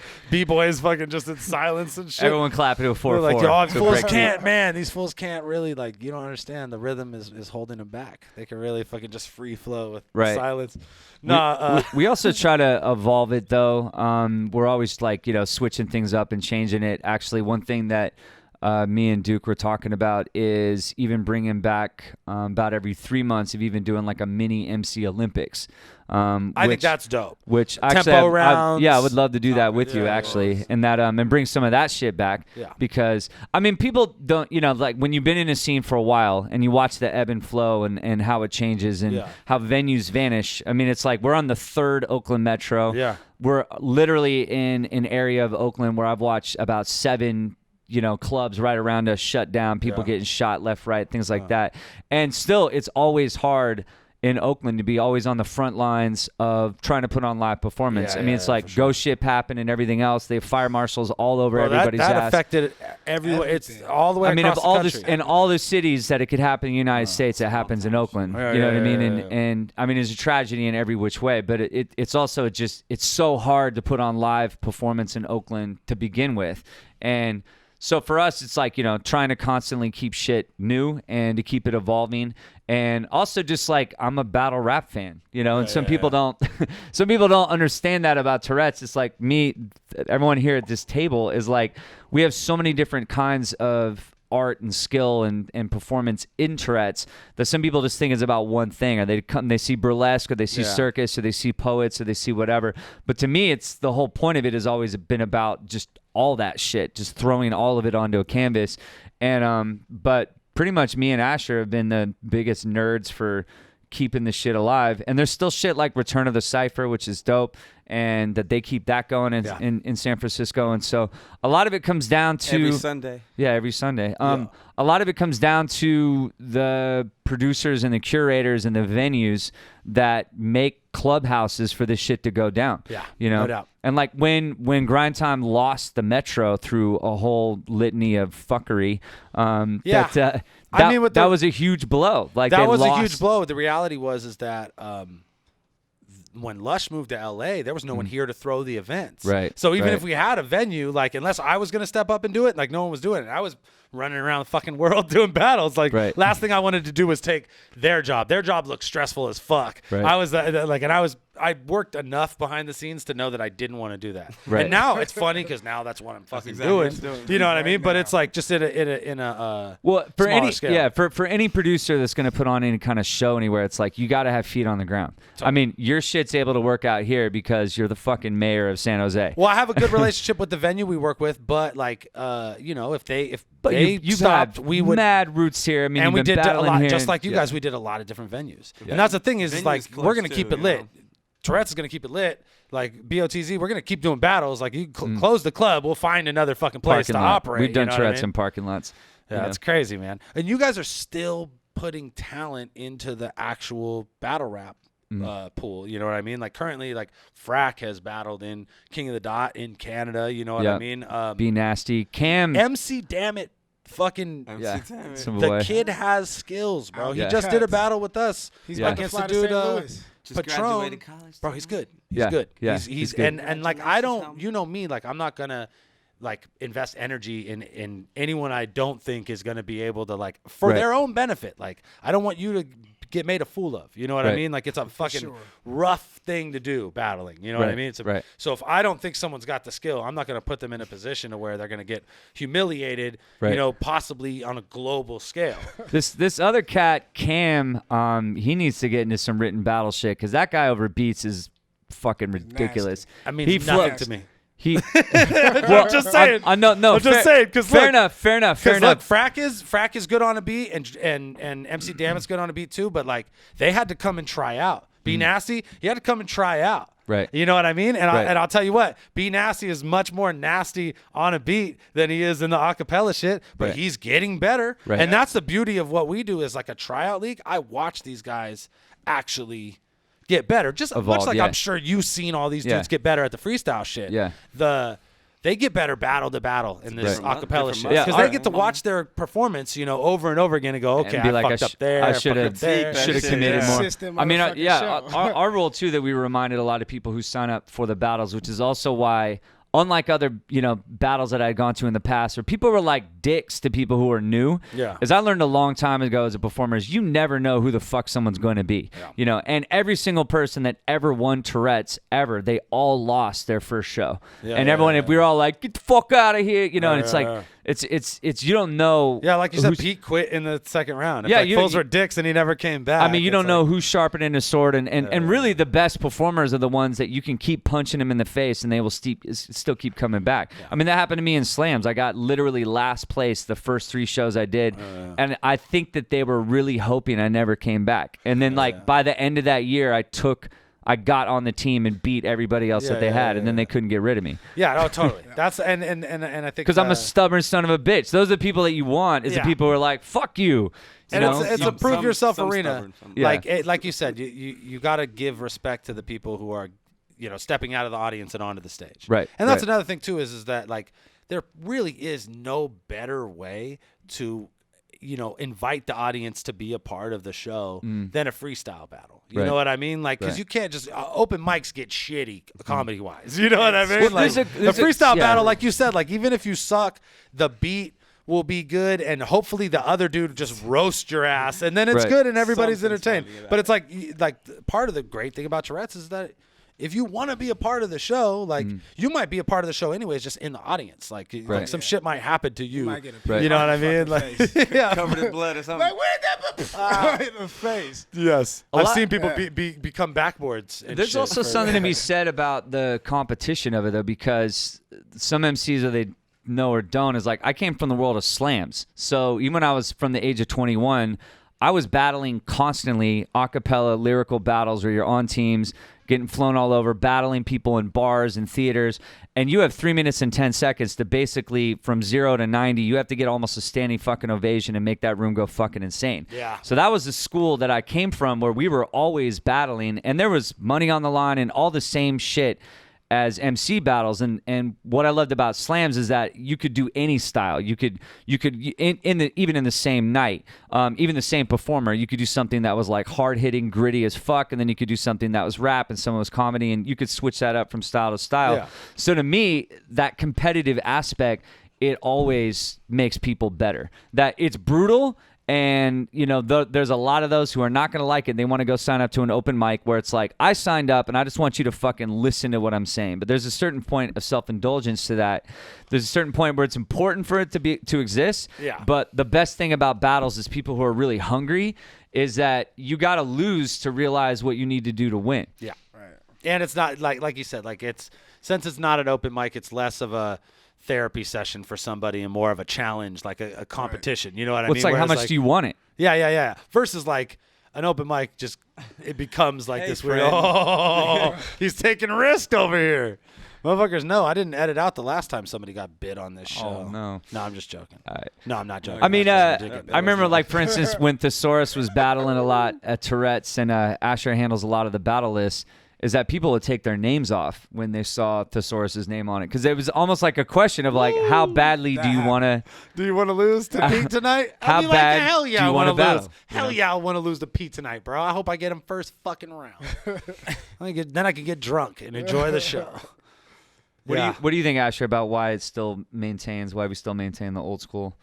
I don't know. I think of a lot of it is that at Tourette's you got a lot of people who necessarily never bump rap on their own. They don't think they like hip hop. But then you see someone during the final battle who already battled 2 people, and then they got 2 30-second rounds. Then they got a new beat, and it's a 4-bar pass back. And you see these people, they're not quite hitting it. And then just we know it's MCs. They're searching for it. But this person might not be a rap fan. But then they see this person out of nowhere just hit punchline. And like they actually see the artistry. Like, oh, this dude's actually fucking talented. Like, oh, he was fucking in a hole. We were all laughing at him, 800 deep. He was fucking getting clowned. And 10 seconds later, we're on his side now. It's like Comes just back as swinging. people who don't understand the whole, Yo, like the 800 rhyme, it's all deep like, I mean, is when real you, as fuck, too. and when you get That's the thing. 800 people going, Rowdy. oh, There's Rowdy. a big people. ass audience, dude. Rowdy. And that, like Rowdy. a a lot of huge people, audience. A lot of people every don't time. want to get Every dissed in time. front of 800 And they're people. all it's a rap. big ego, man. That was the other thing too, is that we've tried to do some acapella battles at some shows, and like our crowd is too big. Yes. and And it's they're too not- big. And they're not Fucking- trained for it, but it's like Well, but it's it's really a hyped thing up. that you have to be like. to You have to only know. doing. Okay, I you know. have to only be doing doing that. Much like a comedy club. Yeah, like, because you have to get the whole audience to be quiet. Like literally, like Not drunk guy the at the people bar. at the bar. Yeah, he's got to like, whisper. Drunk guy at the bar, like you're gonna get beat up if you don't shut the fuck up. It's And- just too hard to do and- in that big, large of a setting with you figure I mean, it's only a theater with like 800, 1,000 people, and they're going nuts all night. I mean, they're going nuts. It's a fucking. They like to Basically, party. They it's like to basically- party. We basically ended with a hip hop show. It has every element of hip hop present. You feel me? We drop the shit. The MC come out. The DJ Beatboxers starts playing. throughout the whole There's time. a beatboxer the whole motherfucking time. You feel me? It's a whole hip hop event that just ends that motherfucker. Yeah, and it's like you gotta like we stand said, up out your seat. it's a freestyle battle. Like, But at the end of the day, that's what it is. No matter what happens before it, no matter what kind of crazy burlesque fucking acrobats swinging from the ceiling, like whatever happens. At the end of the show, like it's two motherfuckers rapping. Since For that money, 1999, bro. Always. That is so fucking dope. That is, and we have overwhelming amounts of footage, and the problem is it's just like, I mean, I even gave some to you to try to get out because I'm just like, fucking, how do we get all this shit out? And dude, this is every month. It's like there's every month, bro. It's you gotta find the vault gems because it's like fools like I know. those. There's some gold there. When like in 5 years when Frack is the man and MC Dammit is the man, because then you get to watch these fools like you know what I'm saying. But like I'm looking through and I'm like, man, I could put together like a really like the worst battlers on earth reel, like if we're doing like the last the last like 3 years, just find the sucky guys and just make the craziest clips of the sucky guys. You know what I mean? Yeah, but then it's just like Be Nasty just washing fools all night, just like, oh, these fools are garbage. It's fucking, when Be Nasty's on fire, it's ridiculous. but I'd have to It's just so cut clean. Be Nasty. I can't, because fools aren't gonna want to watch the other dude unless that we're just watching the fuck shit. You know what I'm saying? Like if we're gonna like cut together just like I clips just need of I the need an editor. bro, and that like might be a fucking gold thing too, bro. Because y'all have that. Yeah, like it's still it's like an old school. It's like an old school battle where like where you watch like old Scribble Jam shit where someone signed up and then by the time they signed up, they had too many beers because they got nervous, and then the 30 seconds hit, and they're like, "Oh fuck!" Are the classics on YouTube? Is Thesaurus and Tantrums back and forth crazy shit? Nope. On? There's Why? See, that's the fucking shit that will get hell of views today. Because fools will be like, "Oh, I want to see a Thesaurus and Tantrum trade bars." That if you have any of those classics, we gotta dig. I gotta dig. That's so, dude. Like that's the job. Where you're like, go through here, find Thesaurus. Yeah, like here's a list of names. Here's the videos. Like find those people and those ones, because those videos have value. Because fools like freestyle battles now are a dime a dozen. Fools are on their cell phones uploading freestyle battles at high schools that will either get hell of views or 2 views. You never know. Like I've seen like a shitty battle just happen in front of at a schoolyard, and for some reason it's got 600,000 views. Right. I'm like, why the fuck is that? We had as you know, with post production or whatever, like we had an editor that was doing it, and then I got to get a new one, and so it's like one of those things where you burn process. Motherfuckers out. They're like batteries and shit. Oh, we gotta change you. It's we also gotta change you. Well, it's like I'll do Tourette's, and then once I do Tourette's, I can't think about Tourette's for like 2-3 more weeks because I got a million more shows that I got going on, like films. Well, and it's shit not like that. That's the thing is like you could do that, but like what would you not be doing if you did that? And you're like, I can't do that. You know what I mean? But that's what I'm saying. It's like you got to find a fucking someone who really loves battle rap, like fucking hungry kid, and just be like, bro. Here's the tapes. Have to be. Here's the fucking. They have to be someone out there has to be fucking listening to this that knows how to edit and is down to dig. And this is what's on there. Like, okay, who the list of battlers? Like, there's nights where there's like 2-on-2s with like me and Madness as a team against like D-Lore and Tantrum. D-Lore and Tantrum is a tag team. R.I.P. Kodiak, FLO, Lush one battling. Way back in the day. There's one. Yeah, there's. I remember Lush battling. Rukasaki. But yeah, like Thesaurus versus Tantrum. Lush was hilarious when he started battling. There was a Madness versus Thesaurus freestyle battle there one night. That was like the end of a fucking event. Yeah. Oh man, so many good ones. This is the thing. Thesaurus won 10. And the 10 that he won, or 9 that he won, 10 because he won. Then he won the one where he beat Tantrum. I think it was 9. I think they tied for 9, and then when they Tantrum battled each other. Yeah, and then when Tantrum announced basically like, oh, I'm coming up on Pete's record, which I wasn't even aware of because we just get lost in the. I mean, with so many. I've seen more battles than probably anybody on planet Earth except like Lush or Organic. Avocado. You know, Avocado, that's true. That's true. He's on that list. But it's been a fucking lot. You know what I mean? And but when Tantrum announced that he was like, I'm coming up on Pete's record, Pete heard about that and then fucking came out. Dusted himself off, came out because he just could not let anyone take his record. Yo, that's and total kudos. Literally didn't ask for any special treatment. He signed up in the prelims, in the semis. He like could have lost. else. He could have lost like to anybody in any of the It's previous audience rounds. judging, dude. Sometimes the audience is judges. fucked. Some of them are Sometimes wasted. they're just like, It's I don't like the like the way he UFC. left. It's like the UFC. They're Sometimes like, I don't like his shirt. Yeah, It's fucking like, X. It's fucking Fucking X. That's the one. mean, that's the Because worst he part. said bitch, and I hate I'd when say. people say bitch. We've gotten better about it. I'm not a bitch. It's I mean, we debated a while of having like, you know, celebrity judges and shit like that, but because of the fact our show is so local, I just never wanted that to be a judges fucking thing. are bad. Like we stopped doing judges in those battles too because fools would just argue about who won. Like people always ask, like, oh, why don't? And there actually is a major push now to go back to judging the written battles, which I think is great. I think it's time for it, but at least there's enough context for it now. Like, because I think, dude, I was in judged battles like in the UK where fools would be like just judging on weird shit. Like, I you know what I mean? Or like you just have fools that are like. I judged a Cadillac Ron battle, and I was wasted. And I don't ever. I was wasted. All I remember talking about was heroin. How I love heroin. Dude, you judged and Cadillac Ron is a shit. You judged hella battles from. I judged the Mosswood Park Dumbfounded versus Tantrum. Yeah, you judged, which is still one of the craziest battles that I've ever seen in my life. Yeah, those Mosswood Park battles were crazy. I think I had to give that one to Dumbfounded too. Yeah, I think I still do actually, and I think I was like, man, fuck. And that was also where I realized I don't like this judging shit. So I'm gonna have to see Tantrum next week. You know what I mean? You don't want to, and that's the thing is, like, I wanted to be like, fuck you. I think the way you do that, like we said, like it's. There's a reason why the shit happens the way it does. I like the online shit. I like having the world decide. Yeah. If you have the audience, I mean, we've tried every permutation. It's like we've had guest judges. Then we're like, this is whack. There's all this like back behind the scenes shit. This guy fucked this girl's bitch. Yeah, and, you fools know, don't like each other. Or This guy beat up someone and someone's, you know. So I was like, fuck all that, because it's like who's down to win the night. But even when you do the audience applause thing, if someone's got a bigger posse and doesn't, you know what I mean, that shit's whack too. Because Thesaurus like would come by himself. You know what I mean? He was driving from Monterey. He would come by himself and just destroy everybody in the building. And people would still talk shit, and he'd be like, let's go outside. And he'd fucking battle them and just murder everybody on the street. I mean, this guy literally would beat people on stage, go right outside to have a cigarette, and then start battling people on the street and would for the rest of the show. You know what I mean? Like the rest Those of are the good night. times, man. Those were good times. And we all felt, that's back when we all really felt like we had something to prove.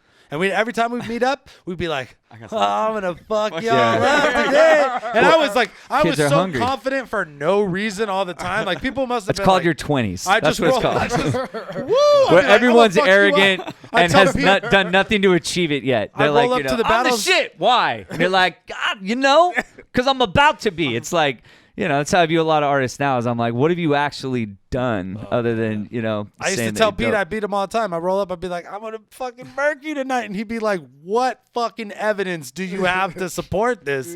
You've never beat me before. I'm like, bro, but tonight I'm going to fuck you up. Watch. Right. Like, that was just the attitude. I miss that. Because the written shit, we stopped being like that. Especially, like, it was cool in a different way, too, though. We'd be like, it'd be me and Pete, and we'd be like, all right, Team Cali, let's fuck these dudes up. You know what I mean? Like, woo! Like, fucking, no, and we, you know, someone would win, someone would lose, or you both win. You'd be drinking at the bar later, like, yeah, fuck yeah, we murked these fucking fools in their own backyard. We came to their country and fucked them up, bro. That's hilarious. Love it is just so that no art scene should ever stay static, you know, whatever it is. And I think that watching how battles have changed is Grind Time was a genius because they were literally aimed for the YouTube generation of like, we're going to film this battle here for all time. And you could see in the early days of Grind Time where people were figuring out what the fuck is this. And some people be coming in still trying to freestyle shit and whatever.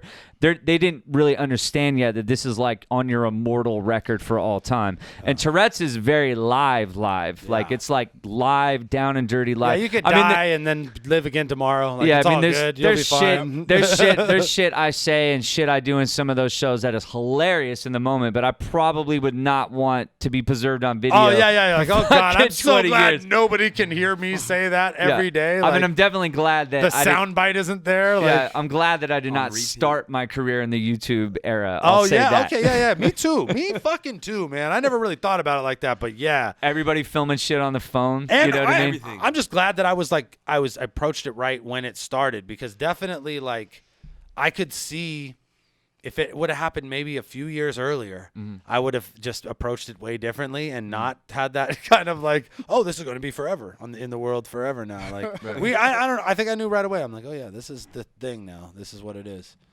All right, motherfuckers. We're gonna go watch fights, dude. Fedor Emelianenko versus Matt Mitrione over at the Shark Tank. But let's do some predictions to see how wrong we are when this thing fucking drops, because it's gonna drop after the fights, obviously.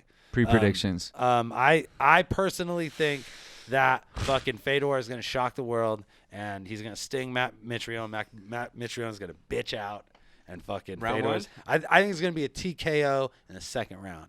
Fedor. That's what I think. That's what I think. I don't think Fedor's going to gas, happen. And I feel like based on the Fabiano Maldonado fight, like, don't tell me Fedor can't take a punch, bro. He stood there and took 80 punches. I'll tell you who can't take a punch. Fucking Matt Mitrione. That's why he ain't in the UFC. If he could take a punch, he'd be in there with Stipe, but he can't, because he gets hit and goes, oh, like Mitrione could also get gun shy facing a legend. That's the other thing, is that he may pull back a little bit, or if he has or he might be able to be fearless. The problem is that Fedor doesn't really care how you view him. No, he doesn't. You know what I mean? He's gonna approach it however he's gonna fucking approach it. Fedor doesn't. You can see in all his fights, he doesn't really have any, at least not on his face, emotions. No. Yeah, he doesn't seem to have any different psychology for anybody. He's like, this guy's 9 feet tall. Yeah. He's like, you're a wrestler. You're fucking been training for me for a year. And he'll do whatever. Yeah, he'll take the jiu-jitsu guy down. He'll take the wrestling guy down. He'll fucking stand with the kickboxer. And he's dangerous. And he's really, really dangerous everywhere. I mean, he's one of the only guys, even if you get him on his back, it's like he's so fast and explosive in the way that he can spin into submissions that he's just dangerous everywhere. But, I mean, he's been getting socked in the head quite a bit lately, and so he hasn't been on a winning streak, and he hasn't looked great. I mean, he did beat that big Indian dude up like pretty fast, but the that guy dude with had one fight or something. Yeah, that dude had no fucking hope, dude. And yeah, I mean, he's like murked out Hong Man Choi and shit, but that doesn't really it doesn't. Nah, for sure. It's just like to keep the Russian mafia. I mean, I'd love to say I'm there when Fedor comes back and knocks someone out, but I'd love to. Okay, so you got Mitrione. If I had to put money down, I'd probably put Mitrione. It's a bad odds. They're both like -110, -120. So Mitrione is a slight favorite, but neither of them are favored to win. Well, me and Asher, we've been watching fights forever, and we always have this separate bets, right? So it's like who we want to win and who we think's gonna win. Yeah. I want Fedor to have a fucking flying overhand that just like the right hand careens him. Or he knocks him down and does the swinging axe just at your in head. The guard. That's the thing. He can swim in his guard. He ain't Verdum. He could just be in there fucking like. And I mean, if he gets Mitrione on his back, that's it's a problem for Mitrione. Yeah. That's he's a submission specialist, bro. He's in there rolling with Nogueira and shit in the early 2000s. Like, come on, like, right. He's the man at submission wrestling. So and Mitrione is not known for fucking being like a super high level grappler. Has he been submitted recently? Has Mitrione been submitted? I'll tell you what, Mitrione is known for being an explosive fighter. Yeah. And he's fast for a heavyweight. And he's got that good one-punch knockout. But you wouldn't call him a boxer. You know what I'm saying? But you don't need to be a boxer to fight Fedor. You know what I mean? Like he's a guy who swings for the fences. So as long as you could I don't know, if fools are down to stand in the pocket with Fedor, he leaves a lot to be desired in that department. But People don't want to stand there. They Nah. take one, they feel it. They've and seen they're the like, video. Oh, We all yeah, seen yeah. it. Yeah. But Fedor has It's a coming. he has a I really think Fedor sneaky getting knocked the style. fuck I mean, out. it's like He's saying he's Fedor getting getting knocked the I'm fuck just out. All right, all right. he's First still. of I mean, Everybody knock thinks out. Fedor's gonna get knocked Fedor out. finna Oh, I get hope. knocked the fuck out. I don't want him to, but he's gonna get knocked the I mean, fuck out. here's we'll see. here's what I know is that when they announced the Let's fight, we snatched as many tickets as we could because I was like, how many fucking times am I going to see Fedor in my life ever? You know. Oh, yeah. Father time And- the motherfucker. Last time I seen him fight here, he lost, but it was to Verdum. So, What did that feel like watching it? man, That was the first time that was Yeah. the first. That was the loss first of loss Fedor. since like he lost to a cut to TK cut. Kasaka like way back. In the Yeah, day. yeah, but that he didn't went count. That didn't count. 22. Yeah. 22 But it was like fights in a Fedor's row. streak. 22 fights. He Yeah. was 22. That was the 23rd. So what did that feel like when you were in the house? It was crazy. I mean, it was like, oh fuck, I was like, what are you doing? Because he was swimming in his guard, and it's like, Verdum. it's Verdum. You're If like, you, I That's didn't, the place you don't want to be standing. and I didn't know how dope Verdum was. Like, I don't know how dope Verdum was with his hands at that point because later Verdum was knocking motherfuckers out, Yeah, and he yeah. had good hands. He was on his Yeah. feet with Travis Brown, like what bitch, like who's like a kickbox or definitely a striker. Super fluid, super fluid. But I will say this: like that dude ended up going on to take the UFC title and be the heavyweight champ, like deservingly. Verdum did. So Yeah. losing to Verdum in that way And then got is knocked not the the fuck out. gnarliest fucking loss. It's way gnarlier to have like a sketchy fight with Fabiano Maldonado. You know what I mean? Where like you probably should have lost, but you won anyways. Yeah. But again, like And he just got beat on the whole his time. chin ain't suspect, bro. His No. chin is not suspect. He was taking punches. So to you the got face. Fedor. I got Fedor. Yeah. Mitrione ain't I shit, bro. want He's a Fedor to win. Bellator fighter.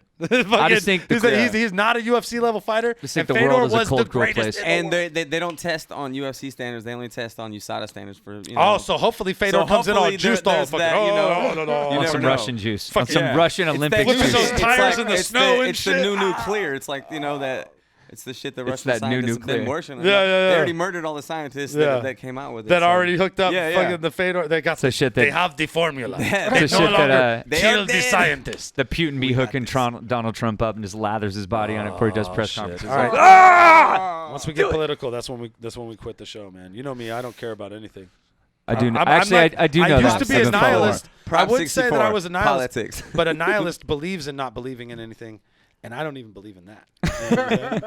I believe in the apocalypse. I grew up Christian kid, and I'm used to the apocalypse. Tupacalypse? I don't believe in it. I think a lot of shit. I know a bunch of other shit. I gotta believe some shit past what I think and know. No, thank you. You can save that for some other motherfucker. Gotcha.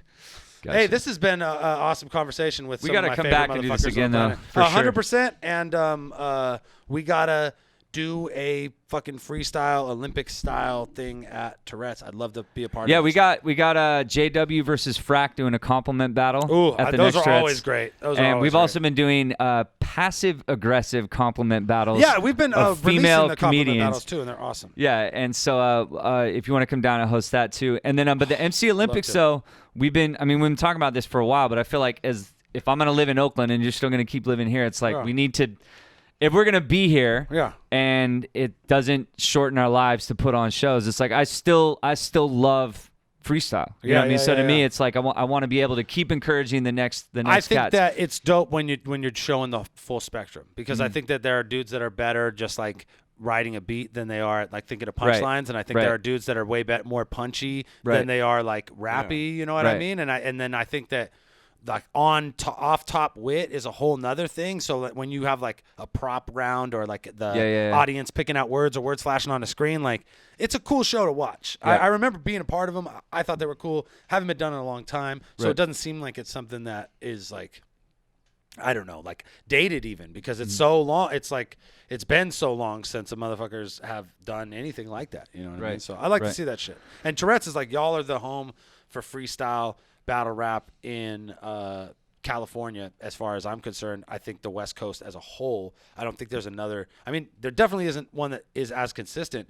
but I don't know of any place where you can even like monthly engage in a freestyle battle outside of Tourette's Without Regrets. You know what I mean? So like that's it. If y'all want to come to a crazy fucking show and then maybe judge or maybe be in a freestyle battle, then every first Thursday of the month at the Oakland Metro, Tourette's Without Regrets, this fucking guy hosting, these motherfuckers in the mix, a whole lot of madness, a titty or two. Yes, sir. A titty or two. Yeah, the sign up list at 8 o'clock, so anyone can sign up if you know what I'm saying. Tit or tat. $200 prize. Oh yeah, every it's show. cash too. And Motherfuckers cash win. money. Cash money. Yeah, and a huge fucking audience. All right, Dirtbag Dan Show. You bitch. Oh, Dirtbag Dan Show. And I hope you guys watched these interviews and you didn't just like skip through them like you do when we were smoking weed with Purple Lotus. That shit's hella disrespectful, dog.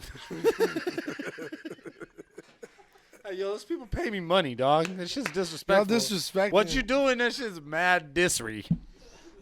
When fools are disry like that, we just call him Desiree. Like, oh, Desiree over here just being hella This Desi, dude. That's Desiree. Desiree. Oh, I don't fuck with Desiree. Being a Desiree. Hey, I don't really fuck with Desiree, to be honest with you. Video questions. Yeah, let's go. Let's do this shit. Who's this bitch? Oh, this shit says trim 2A36667. That can't be. What's up? It's Swervin Johnson.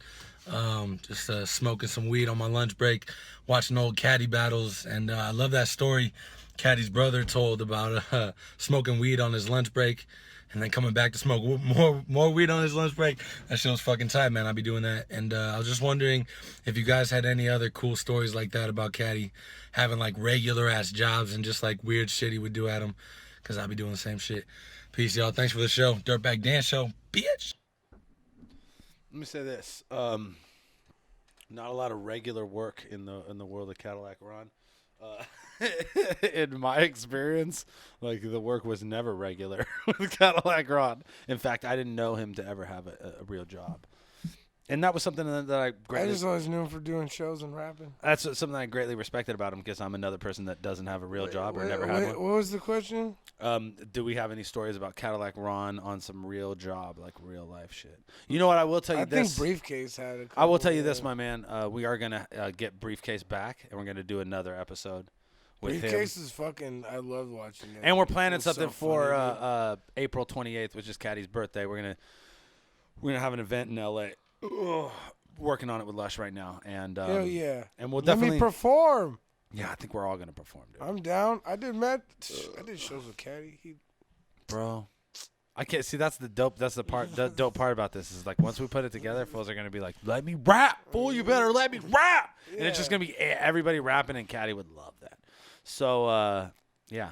April 28th. Caddy's one of the only dudes like that was like left that could convince me to like freestyle, like dude, well, like Caddy cypher with him and shit. Like, you know he had a way about, because usually he had a way with his eyes of telling me don't be a bitch. Yeah. Like a lot, like he knew, like, because he would be like, he'd just look at me like, you're like, all right, yeah, it's fucking freestyle. Yeah, And I'd be like, yeah, all right, man. It's like, if you're gonna rap, I'm gonna rap, bro. Like, yeah, I remember because like when we do shows, he'd freestyle the beats, and like he'd even do shit like just introduce you onto the stage to where you didn't have a choice in the matter. Yeah. Like, Good man. Like, well, all right, I'm here now.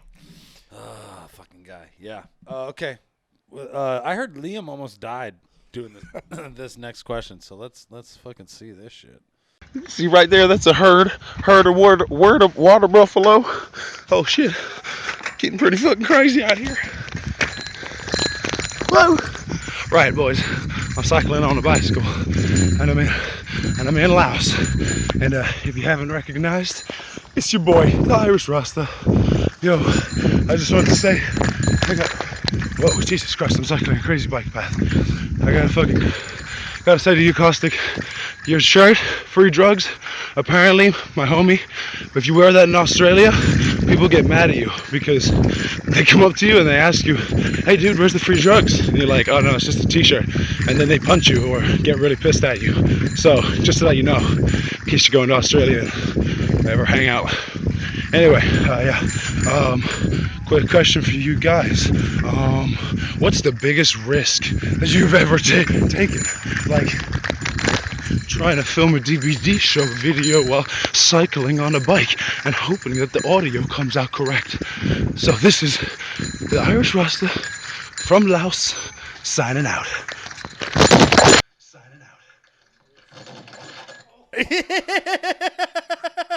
Yo, He definitely stacked at the end.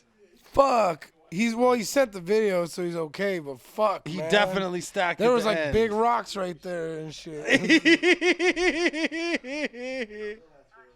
He definitely stacked at the end, bro. Good shit. Awesome. What's the dumbest shit I've ever done? Okay. I jumped off the Anderson Lake Bridge on acid a few times. And I was like, and I'm too much of a pussy to flip off the thing. It's like 40 feet or some shit. It's big. You know where the Anderson Lake is? In Morgan Hill or whatever? There's big fucking orange bridge or whatever. We used to jump off it. You jump off the right side, you die. You jump off the left side, you're cool. Because the right side's got rebar that's fucking... Someone found out the wrong way. Okay, but I heard that was like back in the 70s or some shit. So, we used to jump off this bridge. And one night I was just on a fucking acid bender. I was like 13 or 14. And like a bunch of us like took a bunch of acid. And then like a couple of us were like, we're going to take more acid and then go to the movies. But by the time like 7 or 8 a.m. rolled around, movies don't even open till like 10, you know what I mean? By the time like 7 or 8 rolled around, like fools just left, and I was just like by myself, like, oh no. And so I was skating down the street by myself, and my buddy rolled up. Who the fuck was it? Steve Kling rolled up, and he said, hey, get in, we're gonna go to Anderson Lake. I was like, fuck, I got shorts on, whatever. So we went, and I fucking was fully zooted on all the acid, and I was just like, fuck yeah, I'm gonna jump off the bridge. And I jumped off, like you can climb down and jump and like stand on like like a big iron beam and jump, and it's like lower, or you could jump from the top of the fence, which it's like 10 feet higher. And I was I was just jumping off the fence, and spinning around, and I remember like, you pencil, and you go in hella deep because it's fucking like, 40 feet, 50 feet or whatever, and you go in, and I went so deep, the water just gets fucking freezing ass cold, and then you're like swimming back up, and you're like, oh shit, like you're running out of breath, and you get to the top, and it was like I was like fucking being born because it was like it was coming from like freezing ass cold water, like it getting warmer and warmer. I was like, ah! I was like, oh fuck, I'm alive. So that was, I mean, like in retrospect, it's a dangerous thing to do. Like jumping off the bridge is dangerous, let alone like doing it like on serious mind-altering substances and on like a 15-year-old like just douchebag bender. So yeah, that's just one stupid thing I did. I threw a lot of this. That's a stupid thing I did. Like you could do other stupid things where you're like, oh, they're violent and bad and like attached to some kind of criminal history of the world. So like that's like a fun-loving thing. You know what I mean? Where I'm like, that was fun. I allegedly threw a trash can at a cop once. See, that's what I'm saying. Like where you're not. Now we're talking about like just criminal ass things. Because I could say, yeah, allegedly, man. Like there's a whole bunch of shit that we did that was very dangerous that I don't want to talk about. Wait, was that bad? I mean, it's not good. You don't so we edit that out? No, you don't have to edit it out. But I'm just saying. Allegedly. As far as like, do you ever do anything like him, like where you're riding a bike in Laos? Nah, and it's fun, just kidding. I didn't. Where no one's gonna like. Where at the end of the day, the ultimate consequence wasn't getting arrested. Where death was the consequence, or serious injury. No. Yeah, you're a pussy. I don't play games. He said I don't play games, homie. I just be fighting motherfuckers. It's like it was life and death in these streets. All my crazy stories end up in allegedly things happening. No, I've had like some crazy, like I was snowboarding one time and I went off the side of the fucking mountain and I fucking was waist deep. And I was stuck for like 3 hours screaming, help! Oh my god! And then that eventually, you couldn't like dig yourself out? No, I went waist deep, dude. I was digging.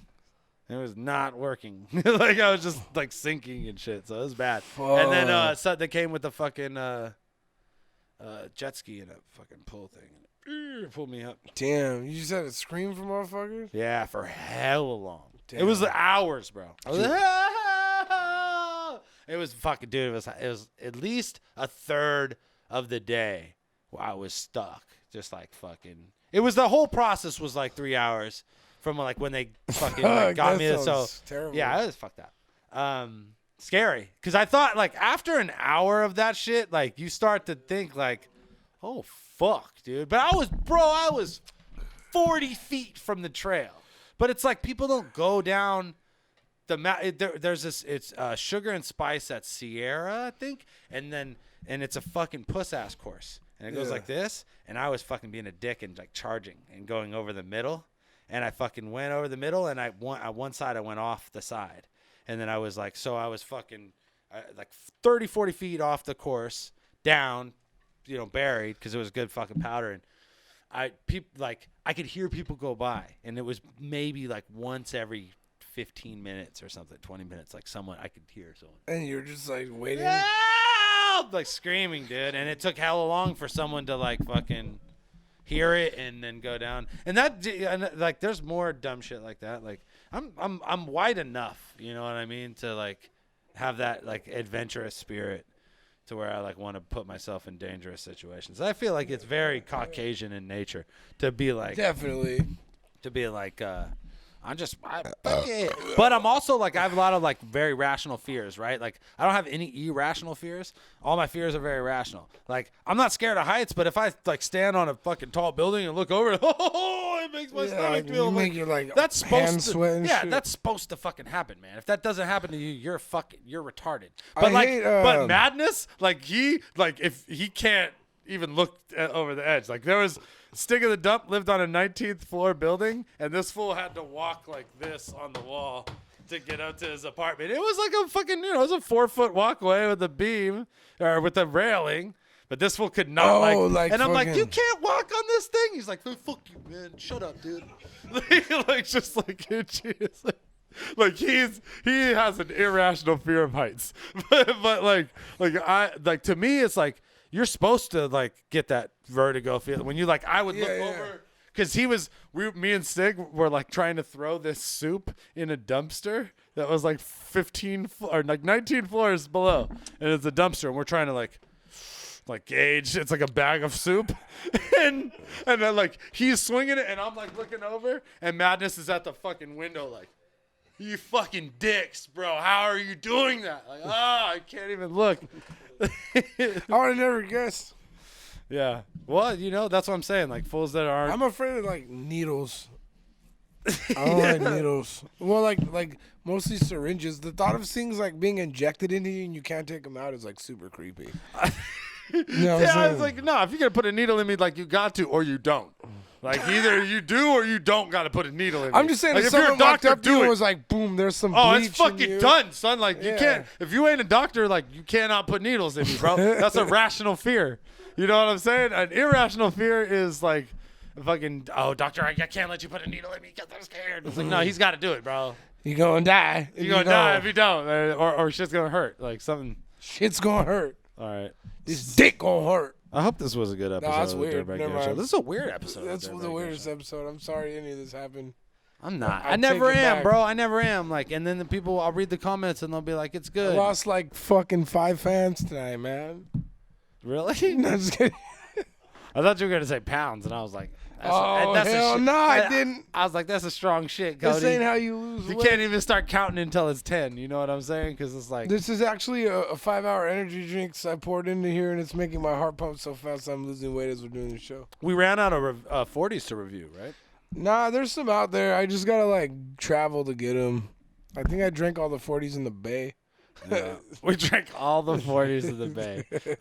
So alert us to any new 40s. Motherfuckers, send these to me, please. Like, Oh yeah, can or you send mail? them to fucking Dan. Can you mail alcohol? If you can mail, DM me. If you can mail alcohol, and we'd love to receive 40s. Like from Canada, if any of our He'll friends. drink whatever fucking trash you send. Yeah, bro. Like just- this cheapest swill fucking beer ever. It's got to be a 40. And it's got to be beer. And uncracked. I ain't drinking no Ah, fucking. uncracked fool! You can't be slipping your sperm in that shit, Yeah, bro. no way. You're trying to make a belly baby with your boy over here, bro. We're not gonna let that shit happen. And if I dude. find out you did that, I'm flying to your fucking house. Yeah, no shit, bro. And like, I'm putting you in a fucking figure 4 leg lock until I hear something break. that El Figure. Then I'm gonna piss on you and jack off on you. Cause wait. I feel like that might be extreme. You know what I mean? I Like, couldn't jack off on you. That we're getting into like. I'm just kidding. We're getting into some I have serious. I'm like, you know, I have Allegedly. to be. I I think we gotta have to be like allegedly. into a girl, even though, you know. So So if you're just like a dude, I probably couldn't do it. It'd just be weird. You'd make eye contact, then I'd be You like, just nah. be like super angry, jerking off soft, just like, oh god damn it, bro, fuck, stay here, don't fucking move, bro. Think So- about say something sweet. This is like the weirdest thing I've ever had to talk about. That's you. I brought it on myself. Yeah, I'm you so brought sorry. this shit up. You're a creep, dude. All right, that's how we're ending. Dirtbag Dan Show, episode 101.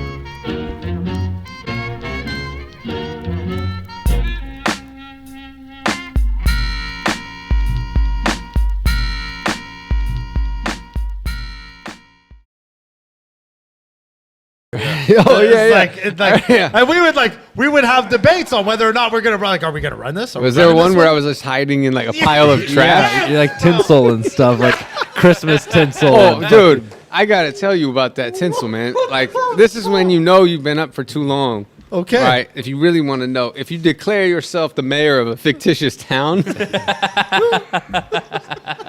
Oh shit. And for me, that town was Tinsel Town. And there was actually an election. I had to be reelected, dog. Yo, they were trying to fucking like impeach me. I was so fucking, it's hurt my feelings.